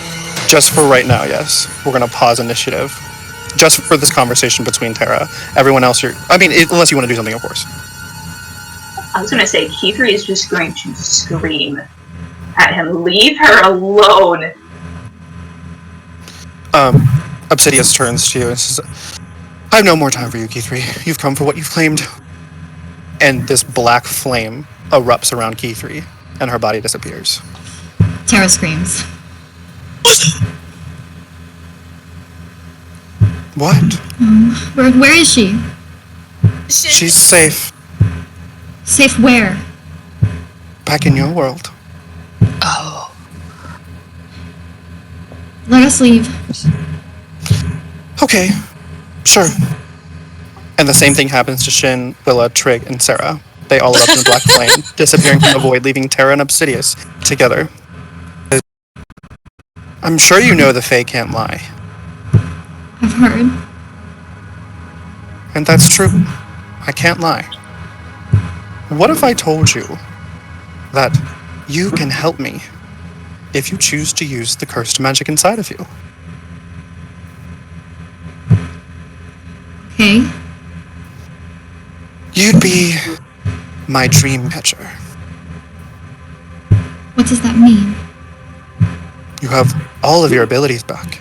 Magic, beyond compared to the others. The Shadow Sorcerer works well with inside of you, not that disgusting blood of the Ravenswoods. I don't understand. I thought my powers were in a shard somewhere that I could just get them back. Yes, you are magic of the Ravenswood, but the cursed magic lies still within you. So what happens if I say yes? You leave, but I will call upon you in your dreams, and you will help me, Help you with what? whatever I ask. But I can promise you this. I won't bother your friends anymore. What about what happened with Victor? Is that going to happen again? Am I going to hurt somebody else? I'll teach you how to control it, master it, and harness it. Hold on. There's someone here who wants to talk to you. What do you mean?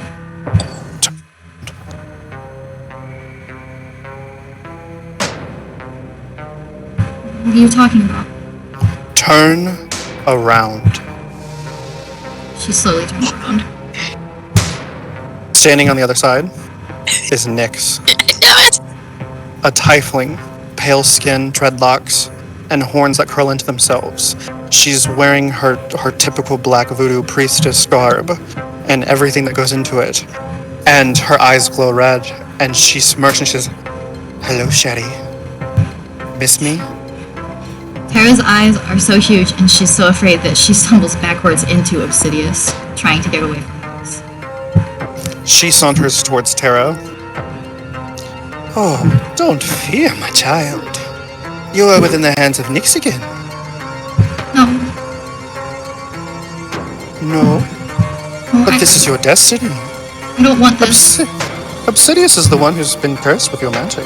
He's been the power this entire time. You are bathed in his light, Tara." I don't want this. I don't want this. I just want to go back to my friends, please. Sherry, it is not the way of your path. Accept him. Embrace him. She starts to cry. Wipe away those tears, you pathetic girl. I've taught you better than that. What if I say no? Obsidious, do you want to show our little one what happens when you disobey your patron?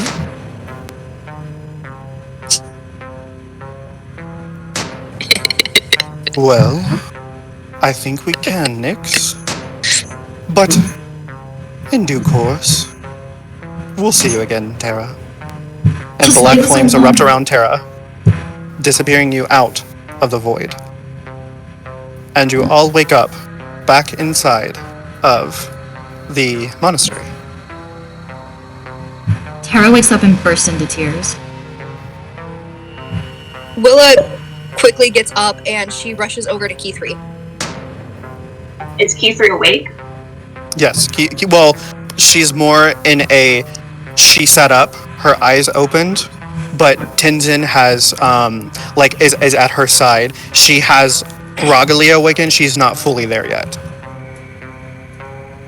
All she is doing in this groggy state is repeating every single one of your names. And she gets caught on Tara's. Sarah is actually going to Tara, and she's gonna almost frantically, out of character for her. She's like, "Did you make a deal with him? Did you make a deal?"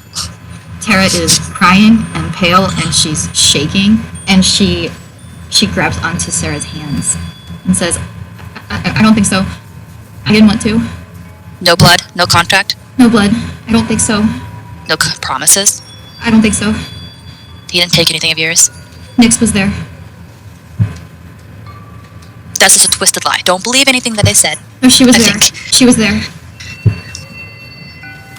I don't know who Nyx is exactly. I know she's like something in your past. I'm just more worried about that Fae person who could actually really hurt you. I don't think I make a deal with him. She's like gonna do a once over just to make sure. Like she's like picking up your hands, like looking around, making sure no marks, like smelling any Fae magic on her, just for show. I don't have the roll. I know it's probably not. So You're fine. Nothing. she's just going to be like, bad news.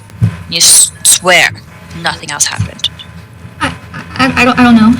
I don't think so. I didn't say yes or no. I didn't really answer him. I just asked to come back. That's not good. That's not good at all. She starts pacing back and forth. What do you mean that's not good? I mean, I know it's not good, but what's happening? You owe him a favor now. That is a deal. Fuck.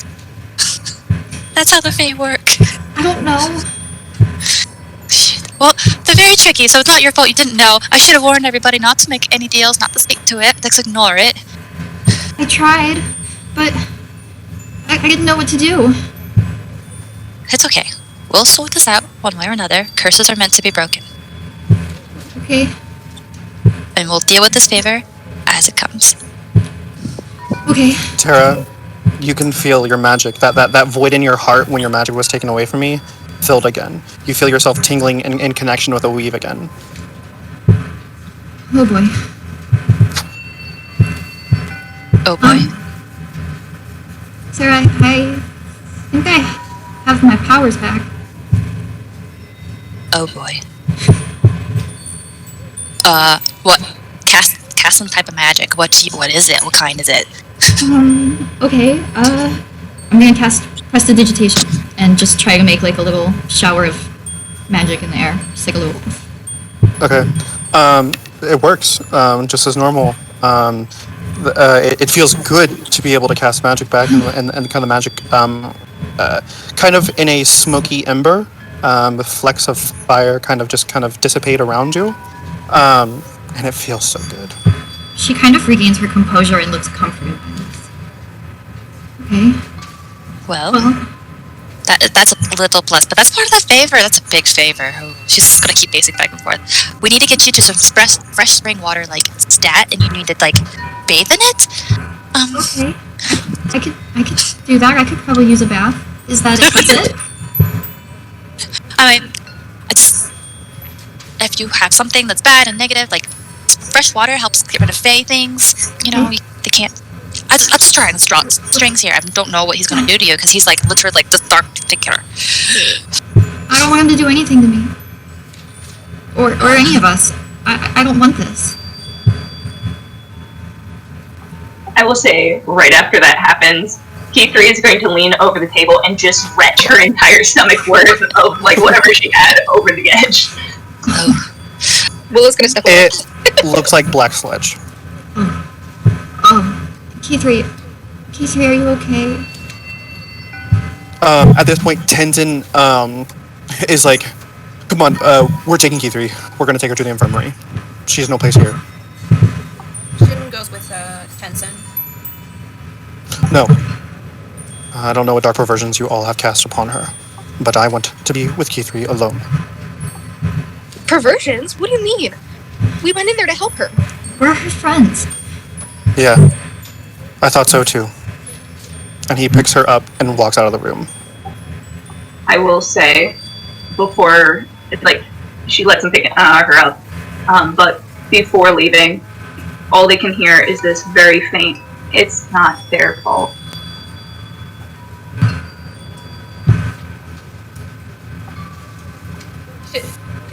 Is there like a bowl like for eating or like a tea bucket or something like that? There's a teapot in a tea kind of cozy cove. Is it a nice teapot? I mean, it's a master's teapot, so you would assume that it's expensive. Okay, never mind. I guess Shin's just gonna storm out of the room. Like she's she wants to break something really bad, and everything in here looks kind of nice, and she doesn't want to like she doesn't want to piss Tenzin off, but she really wants to fucking break something right now. Low key, me as Tasha wants you to break it. Shin's initial reaction probably would have been to break it, honestly. Like, she just wants to break something so bad. Okay, fine, fuck it, I'll do it. I'll break it. I don't like, she's so angry right now. She was still like in like rage, and like she feels like after seeing like the freak out between Sarah and Tara, after seeing like Tenzin's reaction and what he had said, she's upset. Okay, so you throw the teapot across the room? How about the teacup instead? Not the teapot, the teacup. I'll just Okay. take one of the teacups. Mother Jewel and Mira, they kind of like watch you do this, but they don't say anything. Mother Jewel just kind of like is like, get an orderly in here and clean up this mess. Mira, follow me. Mira follows and sort of gives everybody sort of like as much as she can a reassuring smile. Okay, they leave the room. So there's just everybody except for Key 3 and then Tenzin, they left, and then Mira and okay. So it's just the party essentially. She's gonna be like, "This is ridiculous. What happened in there? Explain to me what's going on right now. What did you do, Tara? Why was she puking up black sludge? What happened? What went wrong? Is that because of the void? Is that because of what you did? What's going on? I don't know. I didn't do anything. What was he talking about? Did he know you? Like, he said something about your blood? I don't know. I don't understand this magic bullshit. Neither do I. I don't know. All I know is that Nyx or somebody did something to me, and I don't know what's happening. There's something wrong with me. I don't understand. I don't want to hurt anybody. I didn't do anything. I didn't try to make a deal with him. I don't know.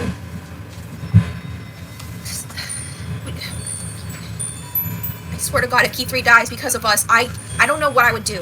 Key 3's not going to die. You don't. What is that? What was that on the floor? Like I that? don't know. Whoa. Sarah's gonna like try to calm Shin down. Like, it was literally darkness. She threw up. She was in that place for 3 weeks. It was literally the darkness escaping her. The magic had nothing to do with it. Yes, that's good. It's not pleasant, but it has to be good. She's expelling the darkness now. Okay, so I promise I didn't do anything. It's not my fault. I'm sorry. I'm not trying to blame you. I don't know what to do. For some reason, I feel like this wasn't a success. Take a deep breath. One breath. What did we do wrong for Tenzin Nothing. to think that we're not her friends? We went in there blind, not understanding what it was, and no one really knew. Yeah. I think he's just upset, like how the humans get upset over trivial little stupid things. I think that's what's going on. He'll get over it. They normally tend to. Well, I was speaking to mostly humans. Mostly do get over it. At this time, an orderly comes in to like start cleaning up the mess, and she like bows to you all very low. She says, "Excuse me, but you'll need to leave the master's office. He has requested your presence in the infirmary with Key 3. Right? See, everything's fine. She's gonna look at Tara like, "You're taking a bath as soon as we're out of there." Yeah. It's down the hall and to the left." Thank you. Yes. And she bows to you. You guys head down the hallway towards the infirmary. Q3 is now laying on one of the cots. Mother Jewel, she is by her side. Mira is there as well, and Tenzin is sitting down next to her on one of the wooden chairs. And he hears you come in, and as soon as you guys come in, he motions you to come here. Do you go over? Closer, yeah. Yeah, I step forward. He lets in a deep sigh and he says, "When you all were under, all Key 3 kept saying was how much she was terrified of all of you. Over and over again. No, Shin, stay away from me. No, Trig, leave me alone. No, Sarah, no, Tara, no, Willa. I want you to tell me what happened.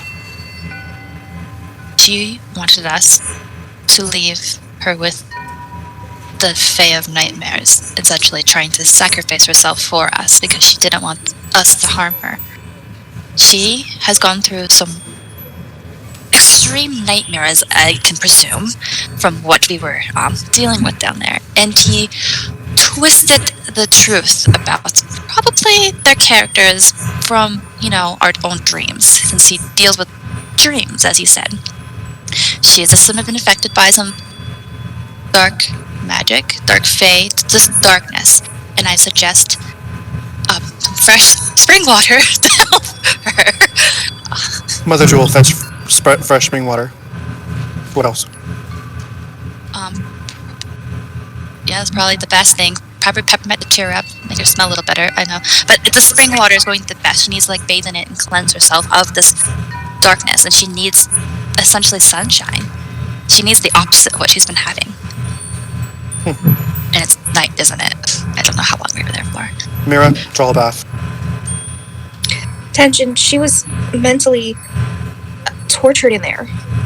He twisted her mind. I couldn't even imagine the things he said to her. We tried to help her and get her out, but Sarah spoke the truth. She wouldn't let us. Then if what you say is true, Keith needs time to rest. I agree. I'm locking this ward. Only I may enter, and if you want to speak to her, you will come to me first. Understood? As you wish. Yes. Dinner was already served. I had Hua Ping and Li Xing deliver your food. We made bao buns and noodle lo mein. It is back at your compartment. I made sure to make sure that your vegetarian self is pleased. And Shin, you should find a little bit more extra. Hua Ping made sure to do so. One more time. Thank you.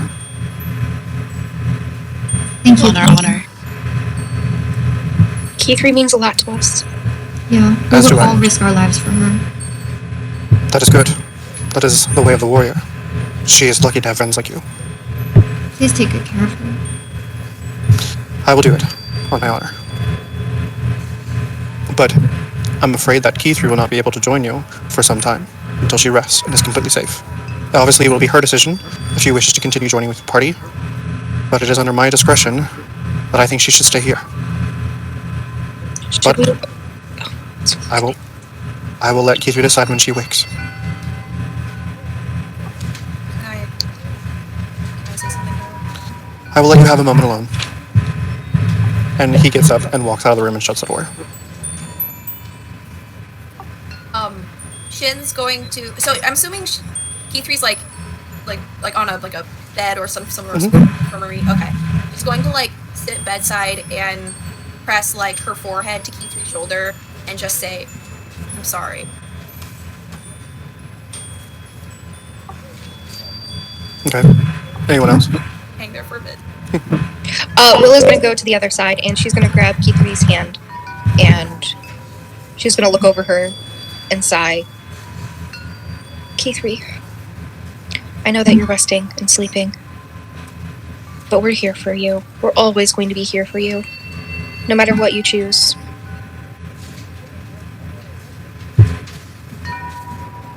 Tara's gonna whisper to Keithree from afar. She's not gonna get quite as close as Will and Shin have. She's just gonna say, please come back to us. Okay. Sarah? Drake? Trig, the minute that Tenzin kind of leaves, is just going to follow him out and go back to his room. Okay. Sarah's going to not do that. She's going to set her I guess look over her head like this and kind of set her hands on her forehead and kind of tap a bit of summer warmth into her so that there's a spot that glows, and she's Alright. here's your light when you wake up. There's a window that kind of the cot is in front of, and that kind of the sunshine or the evening light, I guess I should really say, kind of cascades into the infirmary. You see that there is a kind of a snowy kind of downfall happening outside, and then you hear a tap on the window. It's kind of hard to make out what it is at first, but it's a little bird, a little bluebird.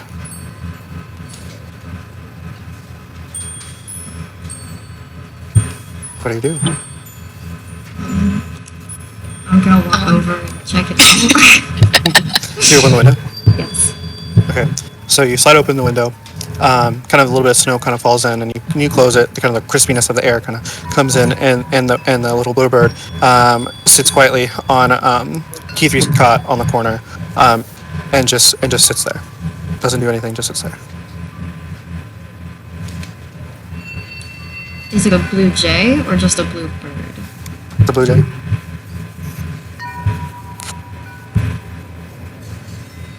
Sarah's just gonna look at the bird and be like, "Hello, blue jay. Nice to see you again." It just kind of like cocks its head as a bird. It doesn't like say anything. Yeah. I'm not gonna speak with animals right now. Don't worry.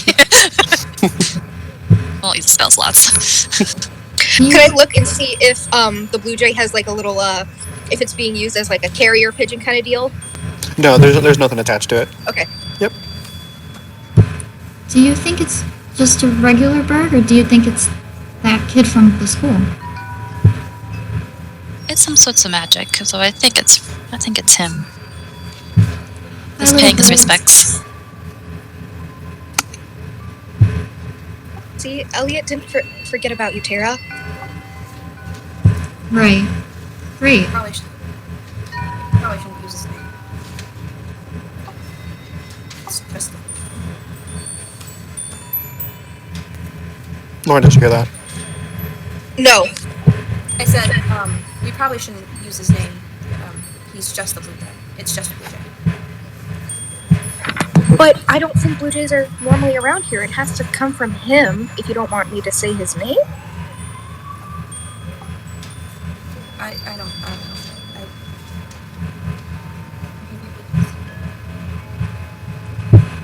He did say he didn't want us to use his name. That's true. Well, he didn't forget about you, Tara, then. Yeah. This has to be some sort of message.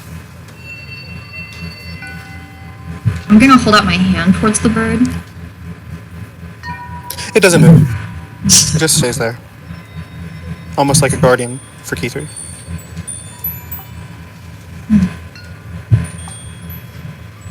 We should let... Oh, sorry. Go ahead. We should let Keithy get her rest, and hopefully he doesn't, you know who, doesn't enter her dreams. But we should get some rest, too. Yeah, let's go. And Shin's gonna, kind of just leave, I guess. She's not gonna wait for anybody. She's just gonna leave. Okay. So you guys head back down, kind of to your. I want yeah, go thing. ahead. Yeah, go ahead. Sarah's gonna whisper in Keithy's ear and be like, "Your friends are your strength." And she'll go off. A little Sora moment for you. I'm already crying. I know. So, you guys head to your respective rooms. Mhm. It's hard to sleep. It's restless thinking about kind of the moments that you had in the void with Obsidius and Keithy, and kind of seeing her. Drake is already in his room. Whether or not he's sleeping, who knows? His door is shut, the lights off, and you all end up falling asleep, but it takes some time. Following day passes. You all are kind of solemn, kind of just in your own thoughts, in your own head. Mulan and Li Shang are notified. You know, they kind of, you know, have been sad and things of that nature. And actually, a few days pass before really anything really happens. The next day that we come to is a kind of rainy, sleety, wintry January day. It's probably towards February now, just from the time that has been passing. And you all have come and gone with Keithy, kind of, you know, paying your respects or talking to her, even though she's not awake. She's exhausted. She's tired. Every single time you've gone, the blue jay has always been there. It's almost as if this blue jay has not moved. Eventually, on this day, Mulan come to your respective dormitories, and she says, "Hey, she's awake." And immediately you guys are like, you know, like, oh, let's go see her. So you head back into the infirmary. Keithy is awake. Mira has stayed behind. Mother Jewel has come back to the Imperial City. And you've kind of gotten to know that Mira has been tending to her, kind of healing her, trying to just make sure she's safe and all that stuff. And Mulan, obviously in her pink outfit, she goes over and she's like, "Look," and then she leaves the room, letting you guys alone with her. Well, welcome back to the world of the living. Shin, after what you guys said in the void, Shin's going to stand towards the back of the room and not, like, for her quite yet. You're awake. How do you feel? Like absolute shit. I mean, yeah. At least you don't look too like shit. I mean, you slept a long time, so you got some glow about you again. How long? Time is just a fleeting thing. It does not matter. I honestly don't know. As much as she can possibly manage a glare in her state, she's going to manage a glare. You know what I mean. Humans, can you tell how has time worked since then? It's been like a month, right? Yeah. It's been about a month, Kiki. She sort of like looks down for a second and quiet and like sort of looks up, like trying to fake a smile for everybody, and it's like, sorry I ruined your guys' illness. It's okay. It's not my holiday, so I can miss one. I've never celebrated anyways. Don't feel bad about that at all. We're glad that you're back with us now. Yeah, so glad. This. What? Oh, Shin just nods, agreeing. This is all real, right? Yeah. We could prove it somehow. Shin, punch Trig. Shin like elbows him and like the shoulder really hard, just like pop. He gives her a look like, are you fucking kidding me? See? You guys actually make her like chuckle just the slightest bit. Look, even the vampire listens to my royal highness, so look at that. I mean, not Trig, but shit. Tara's gonna step forward and hug Kiki. At first she like recoils just a little bit and then sort of like leans into it, and all she says is, "I'm sorry." I'm sorry too. We should have gone in there for you sooner. We didn't know what to do, and Tenzin kind of seemed like he had it under control. Are you okay? You guys should have never needed to go in there. He was right about one thing. I could have left at any time. Water on the bridge now. What happened in the past is the past. And when you're ready to talk about the past to help you, move forward, we're here for you. Kithri, are you afraid of us? I don't know. I didn't think I was. But the thing about that place, like, everything that I saw was not just some lie that he came up with. He had my mind wrapped in his claws. So, I don't know. I don't know how much of it was real. I don't know how much of it was fabricated. I don't know how much of it was insecurities brought to light. I don't know. All I know is I did not want you guys here. You were damn fools for coming in after me. Good little choice. You would have done the same for us. Yeah, we needed you back. Yeah, I mean, who else is gonna punch me? Give a really good sparring match. You would have found somebody. But they wouldn't be quite like you. Just know that twisted truth he showed you, or in that nightmare you lived in for that time, you can always ask us, and we could give you the real truth, probably. If we all like, we're all okay with that, giving real truths here. No lying. I don't like lying. Yeah, I think we should all probably tell each other the truth. Like we need to worry about you. Just saying. I'm very worried about that favor, we're gonna call it. I'm pretty worried about it too. I don't really understand exactly what's happening, but I'll do whatever I can to fix it. I don't want to hurt anybody or be part of the darkness. Well, since you're one with the darkness, I guess you're part of my mission now. Gotta stick it through. We are going to be able to figure it out, right? Everything's going to be okay, isn't it? Well, if it's not okay, then it's not the end. Okay. There's always a way, and I'll figure out this darkness thing one day. We all will figure out the darkness thing one day. Yeah. That's how everything's been going so far. And since you guys mentioned no more secrets, Tara and Keith, we already know.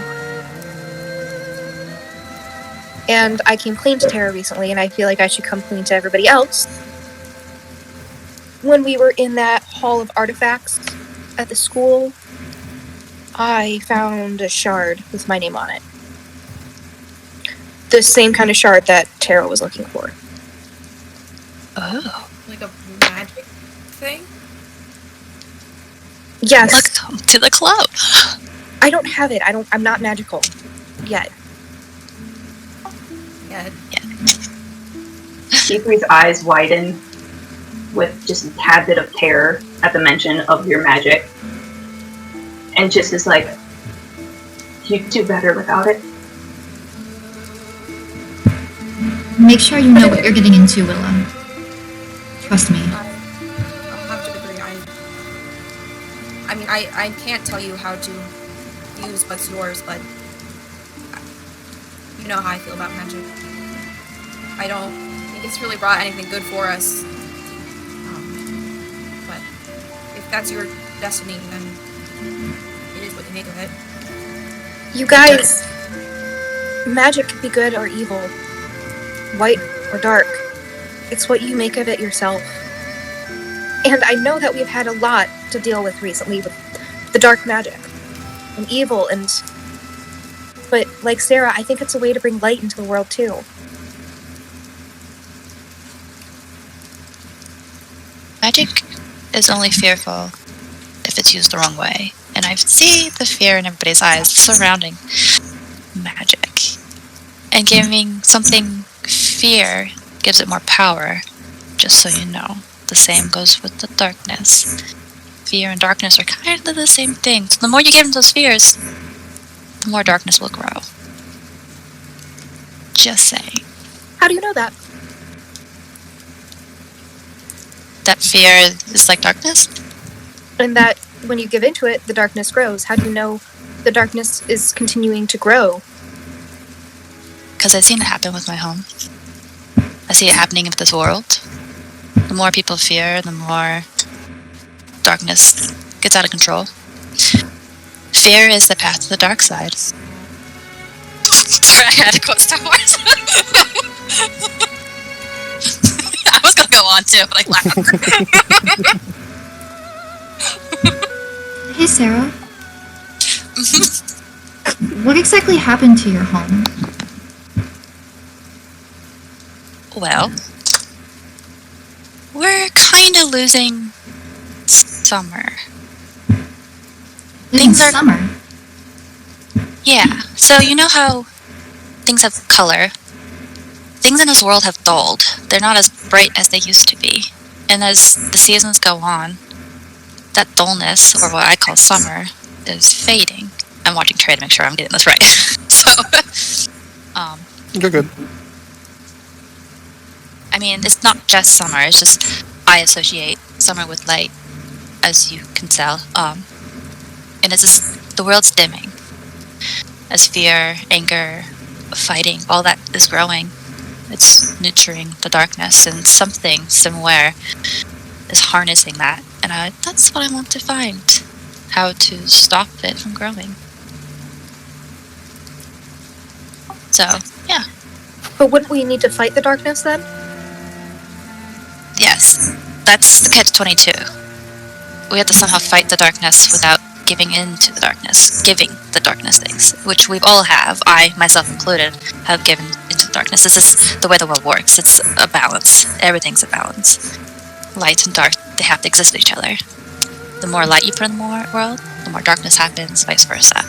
It's just finding a gentle balance with yourself, finding, I guess, peace with yourself. Like when we were back in that chamber where we faced our darkness. We came out with it still. It was there in us the whole time. It was just a reflection of that darkness that we saw. Our negative thoughts, you could say. And they're still with us. That being, you see it every time you look in the mirror. Every reflection. That's it. So, I don't know what happened with you guys, but it was insightful. It's a lot easier said than done, though. Yeah. When I was in that room, my self said that it didn't think that I could balance it. And do you believe you can? I don't know. I think maybe we have to deal with Nyx first. Do you think that will break the curse? I don't know. There's something I think that might help us, but I don't really know where to find it. What do you mean? Well, When I got away from Nyx, I woke up in the middle of the bayou one night, and I just had this memory of her doing something. It's kind of fuzzy, I don't know. But I've never felt so afraid of anyone in my entire life, and I don't know what she was going to do to me, but I just knew that I needed to get away from her as quickly as I could, and so I ran, but I had this other memory of this talisman, or this necklace, this like amulet thing, and I just know, I know that will help us stop her. I don't know if it'll stop the curse, or if it'll hinder her in some way, but I know that we have to find it. I know it'll help us. well, we can add it to our laundry list of things to do. Yeah. Yeah. And this fighting darkness thing isn't going to happen overnight. I've been searching for years now, so. But you have help. We do. I mean, I do. We. But. Key3, how are you feeling with all this, with everything we talked about?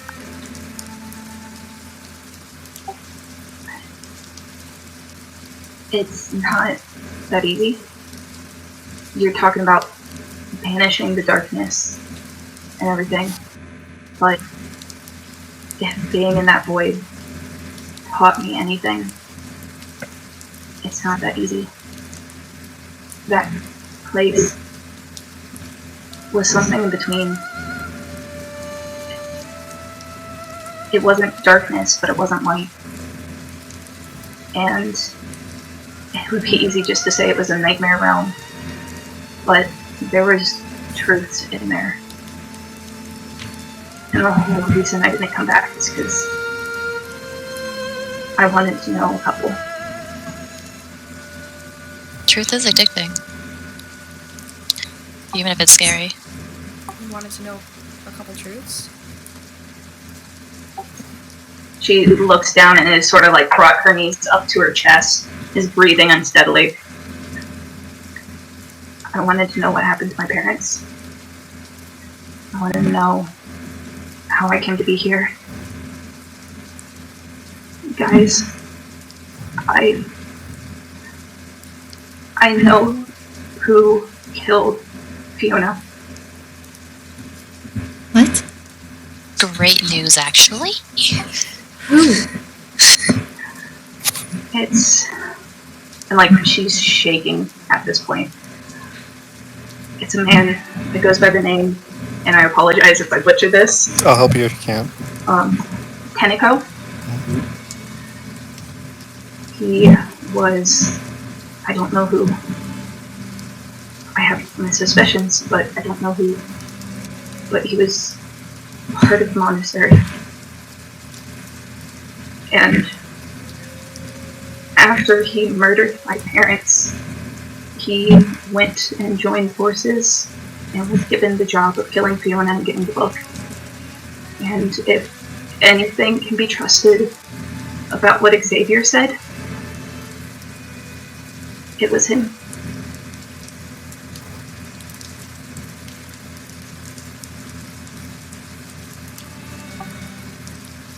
Meaning, this is kind of out of character. Meaning Xavier is like the book, or Xavier has the book because okay. what's his face brought it to him. Okay. That's what I was getting. I was making sure before I write my notes. The grimoire, right?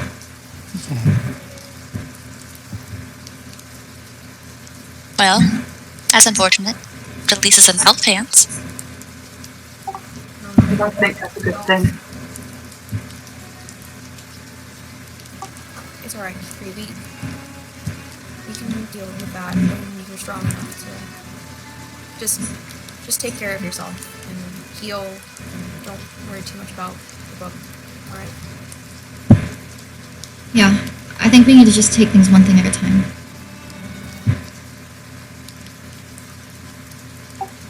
If I haven't said it already, as stupid as I think you guys are, thank you. You're welcome. Thank you for coming back.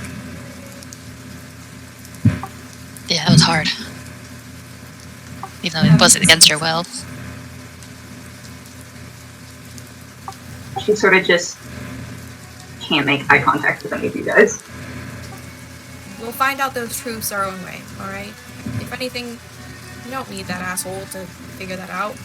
We can do it ourselves.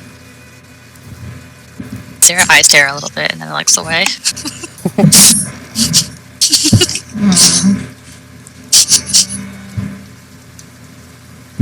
Well, now what? Keith, you want to rest? We can leave.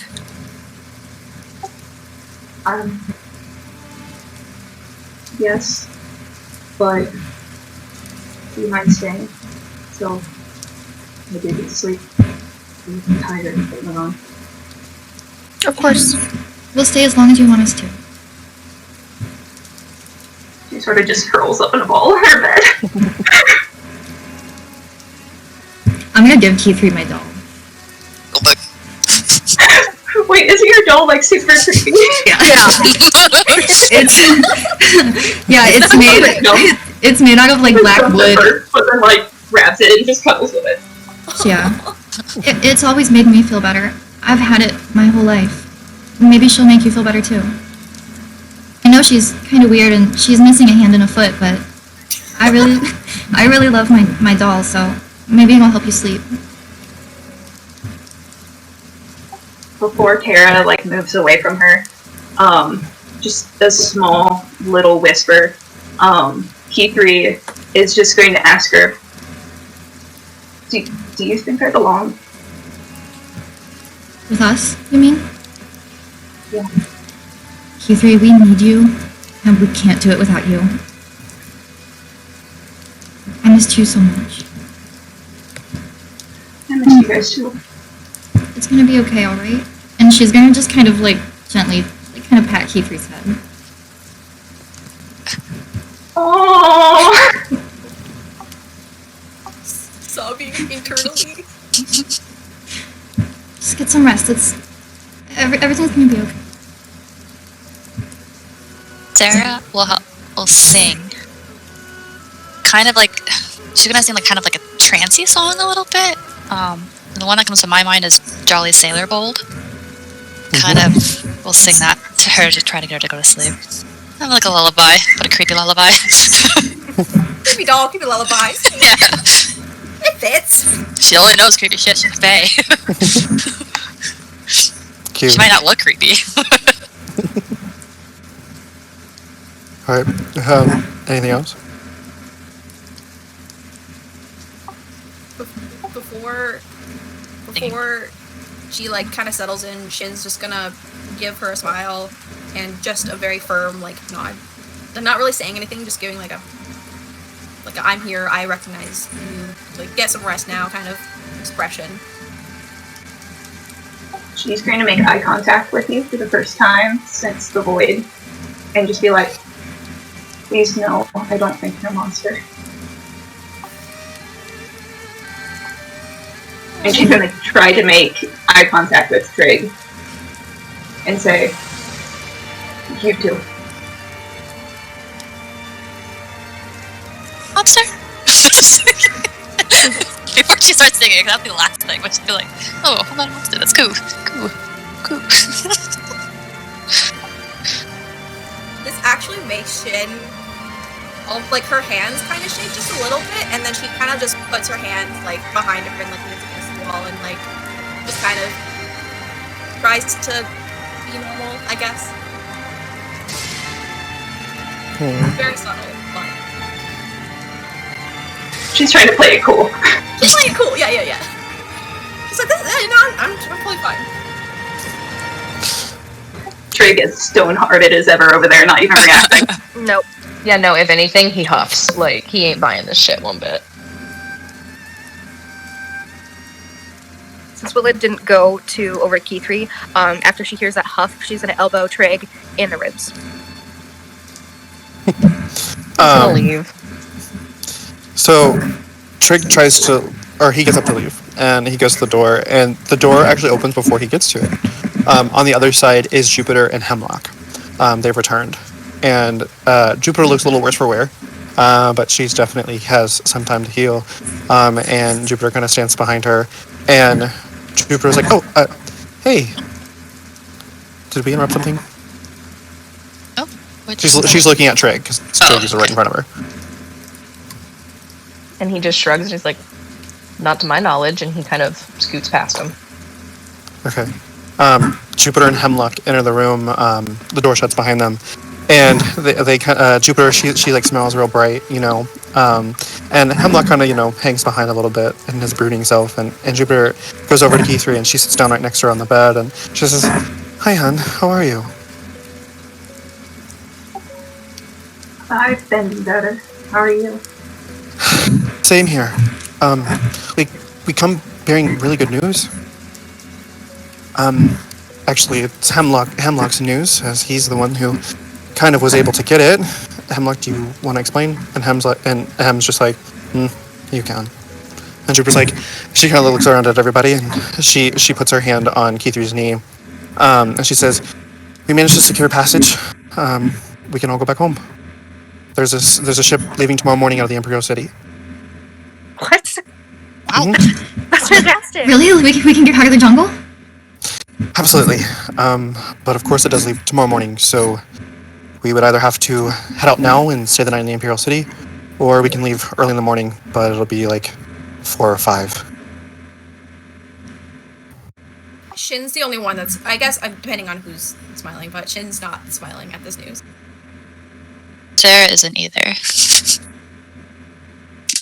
So, go back to a place without magic.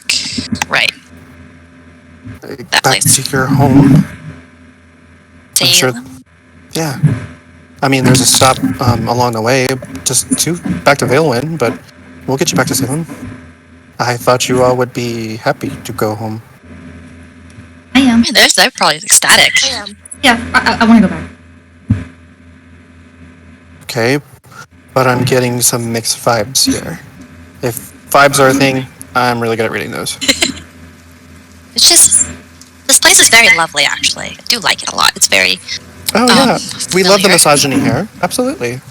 The sexism and low-key homophobia that we experienced as we came here. Hemlock had a really tough time trying to explain that he is a man and not a woman to most of the guardsmen who are around.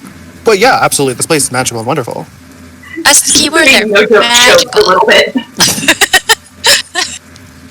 Keyword magical. It's magical here. And, like, That the was place is sarcasm. banned. Okay. Magical. Anyhow, that's fine. Everything's fine. Everything's great. Everything's just gonna go back to no magic. And that leaves Shin and your scowl. Well, I just thought I would have more time with you guys, that's all. What do you mean? You're not coming with us? I don't think I should. What do you mean? What? Well, I was hoping that we would be staying at the monastery just a little longer, and if we were going to head back to meet Jupiter and Hemlock, I was going to part ways at the crossroads. Oh. I'm sure there'll be other ships. And then Hemlock, he's kind of like, I told you, Jupiter, they have things that they need to finish here, but we can circle back home. And Jupiter's like, I don't want to leave them, though. And Hemlock's like, I get it, but just as they have motives, we have motives too. It's alright. You guys go ahead if you guys want to go home to Salem, and say hi to Ronnie for me, and Noah too. I'm sure they miss us. No, you can say hi to Ronnie and Noah, whoever these people are, when you get back home. I'm sure they're really wanting to know where you are. It's been 2 years. Yeah, and what about Aaron? Yeah, who's this Aaron? Listen, guys, I guess I didn't really want to have this conversation here. I actually didn't think I would be having this conversation so soon, but when I was in the void, the way that Q3 looked at me, it kind of reminded me that I tried to embrace the path of the beast, the thing that is inside me, and that was the reaction that I got. And I'm not saying it's your fault, Q3, but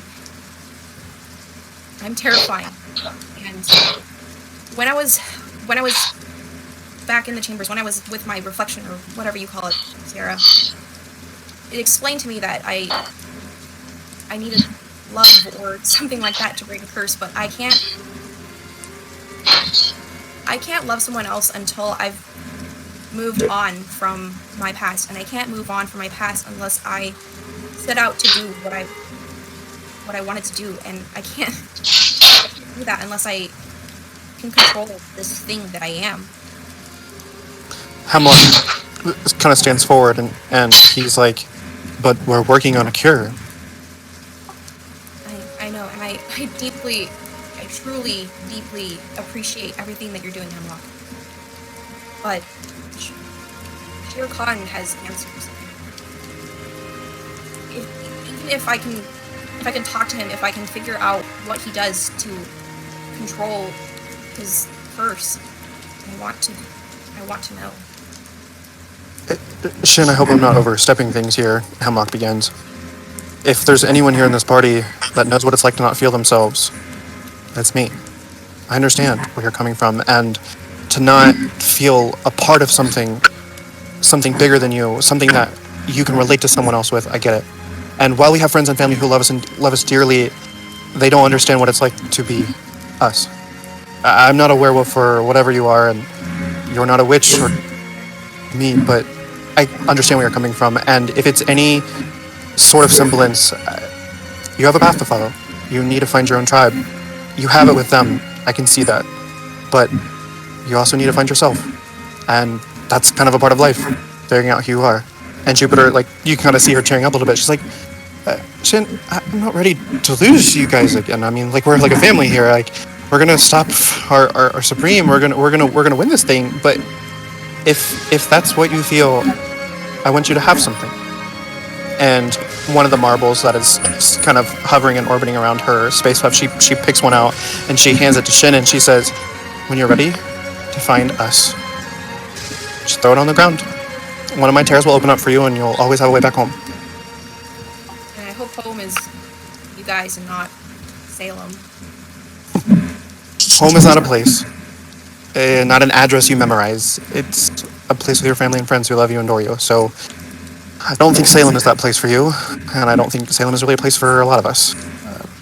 But it's a start. So here, and she hands it over to you, and you kind of feel it warm in your palm. It's glowing like these purple specks, and almost looks like a galaxies are just swirling inside. And I mean, we still have the rest of tonight and tomorrow together. So, for what it's worth, here's the tickets. Hemlock and I will hang around, and if you guys don't want to go on the ship, it's fine. Like Hemlock said, there'll be other ships. we did get word that a lot of the passage out of the regions are closing because of the war. But I'm sure there'll be other ships. There'll be other ways. Maybe I can figure out a way to open a portal back home, and we can hang out and stay here if that's what you all would prefer. Probably should avoid portals for the time being. I can understand that. They're not fun if you're not used to them. And Key3, I understand. Definitely on your sake. Are you, Key3, are you sure that you're going to be up for this? Q3 sort of just gives this very sorrowful smile. I don't think I can do it, guys. But... Sorry. Gotta go! I think you guys should do it. We just spent all this time getting you back. Shin, how can you split up from us? Key3, how can you not? She won't be splitting up. I need time to get myself together. And that means if, and she sort of looks over at Shin, if she's willing to wait, I'll go with her. That would I like that idea. You two can stay here, rest up, and continue fighting your own battles. And here, Key3, and she takes another one of her marbles, the second of her 3, so she only has 1 marble left. Same goes for you. Should you wish to come back home to us, here. And she hands you the marble. She takes it tentatively and is like, I don't think I'll need a marble to find you guys again. I just have to follow the trail of extreme chaos. That I can say we're all a little good at. But what's life without a little chaos? Right, Hemlock? And Hemlock's just like, I tried to not have you cause chaos, Jupiter, but yes, I guess you're right. And he goes over to Key3 and he takes her hand, gives it a nice kind of tight squeeze, and in the squeeze you feel a little vial, a little clear vial, and Hemlock says, it'll help you sleep, it'll block any nightmares or dreams that you might have so you can rest easy. It's really hard to make these, and I was kind of saving the ingredients for something else, but you need it more than I do. She just looks up at to him and is like, thank you. Of course. And then Jupiter, she goes over and she kisses Key3 on the forehead, and then she like kind of caresses her cheek a little bit. She says, I know I haven't known you for long, but for what it's worth, I love you.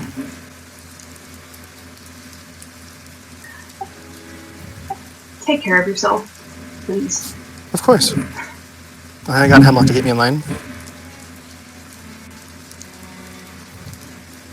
But Hemlock and I will head back out. We're staying in the village, not far from here, Heimu. So if you want to find us, that's where we'll be for the meantime. We'll let you all kind of talk about this. And to you all, I love you all too. Thanks, Jupiter. I really appreciate it. We love you. Alright, Hem, let's go cause chaos in Heimu. And Hemlock's just like, oh, here we go again. Alright. Bye, everybody. And they head out of the room. Well, I guess this is goodbye, you two? For now? For now. K3, I understand. But Shin? I'm sorry. Like I said, I thought I had more time to be with you guys. But I don't want you to not be with us. I want our group to stay together. It feels safer that way. It feels more like home. I know. But I don't. I think that if I can control this, if I can figure out just how to be whatever I am, then I'll come back and I'll be a little stronger. And I definitely will be able to protect you then. Especially if I can turn into a tiger like Shere Khan. That'd be pretty cool. Be pretty Not gonna sick. lie. Promise you'll come back. then she extends a little pinky. Okay, so I love that you're doing this because this is actually never, I don't think, ever been brought up before. Pinky promises and Everas are a binding promise to each other, forever to be connected. It is a very high thing to do with someone, to make a pinky promise. And Shin's gonna give like a pat on her head, like figure out yourself too. Right? Wait, there's something I want to say. What is it? Shin, I'm really sorry about Neville.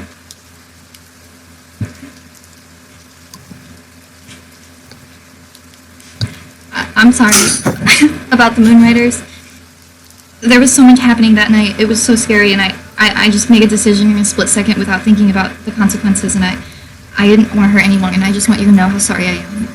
Before she even finishes, Shin's gonna give her a bear hug. Tara hugs Shin. Close. And she's gonna be like, I know you're sorry. And I forgive you. Thank you. Thank you. The reason why I need to go alone is because I don't want the same thing to happen to another pact. And it's not you, I think I'm different.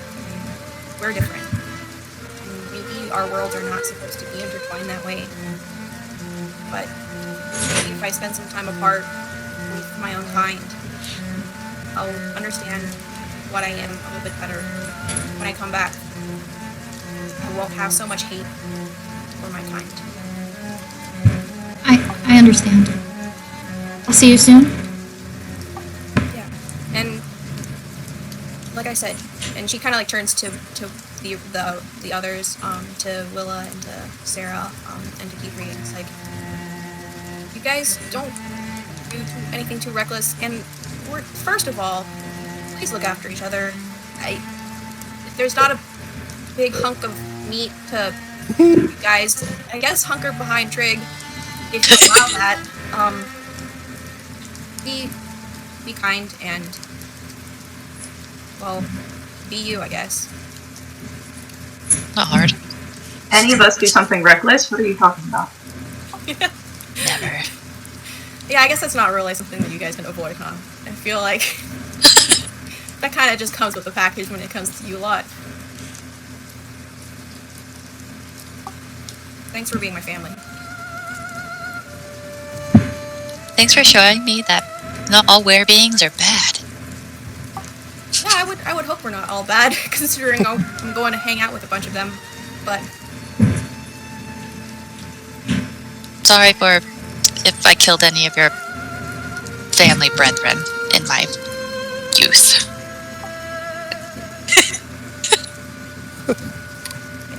Just like awkward looks away. What? Apology accepted? Yeah. On orders. I'll miss you guys. I'll miss you both. But come back when you're ready. Yeah, come back soon. And let you guys have all the fun without me? Yeah. What Kithri said, you guys are having so much fun defeating that darkness, right? Oh, it's so much fun. Yeah.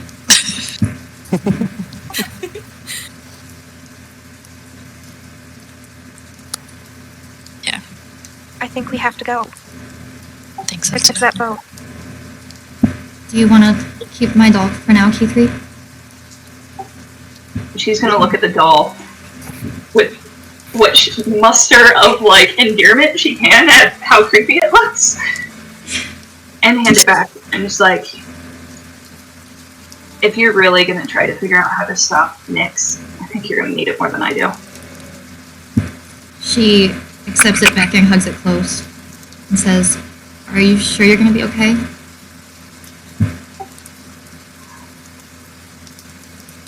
I'll make it my business to be okay. At least for you guys. And don't worry, I'll stay with Kithri until she at least can take care of herself. I'm not saying that you can't now, but Bet I could still take you in a fight. Yeah, I'm gonna make sure that you can take me in a fight before I leave. So don't worry about her. Sarah's. Oh, sorry. Go ahead, go. Willa's just gonna go and give each one of you guys a hug one last time before slowly walking to the door. Keythree's gonna hold Willa in a hug a little bit longer than probably what she wanted. And she's going to whisper in her ear, promise me you'll know what is inside that shard and what it entails before you decide to use it. Because I'm not going to be strong enough to do what I need to do for you if you don't. What do you mean? The price all back there. Not them. I don't know how much of it was true. It was a nightmare. Doesn't matter. All I know is I was not able to go through with your request. I promise. I'll have some smart magic users take a look at it before I even begin to think about cracking it open. Thank you. I've seen too many of you guys die already. I won't let it happen easily. For any of us. We'll go down fighting if we have to. I wouldn't have it any other way. And she lets go. Okay, so Willa heads towards the door. Yes. And she leaves. Sarah's gonna lean over, like, Keythree in kind of like a more regal way, I guess, and kind of like chin up her, like, put like more like chin like this, and be like, don't let the hard days win. Wait, yeah, don't let the hard days win. Don't be afraid of the dark. And only you can decide what breaks you. Don't let them do anything as stupid as I just did. I cannot promise that. Because I cannot tell a lie. I will do my best to protect them with the powers I've been given. Yet they don't listen to me very well, especially now. She's like pointing at Drake. They should start to, though. One day they'll see me as a leader. Once I probably find myself as a leader. You got it. Well, I hope to see you during summer. It's a lot of fun around summer with me. As long as the summer is better than the summer down here. Oh, I can promise you that. You're with me. She And chuckles. she like, and when she does that, she'll like glow a little bit like the sun. She like, and then she'll turn the shin and be like, protect her until, you know, you have to go be a cool kitty kitty. Oh, A badass kitty. She's gonna be like, yes, I will be a badass kitty for you. I mean, like, that's really cool. You get to turn into something, and you'd be like, rawr! And she's just gonna be like, I'll shut up now. Back up. She laughs and like kind of like has a little bit of like a laugh cry moment where she's like laughing but she's truly trying not to cry. And then Sarah obviously leaves. Heads toward the door. Okay. Trig left when Jupiter and Hemlock came in, or did he stay there? Oh yeah. Yeah, that was the case. Alison? She may be asleep. Alright, well... No, sorry. I'm sorry. No, I'm talking to myself, because I now have questions to talk about since Tyler started washing dishes. Oh, you're fine.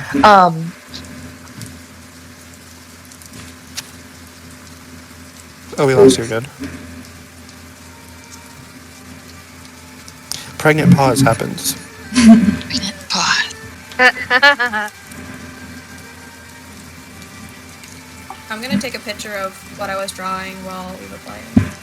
Trey, do you have that picture of Nix? Yes. I'll have to find it. Did I possibly send it to you here, maybe? Yeah, so Tara, did you want to say anything, or are you... I'm gonna head out the door, too.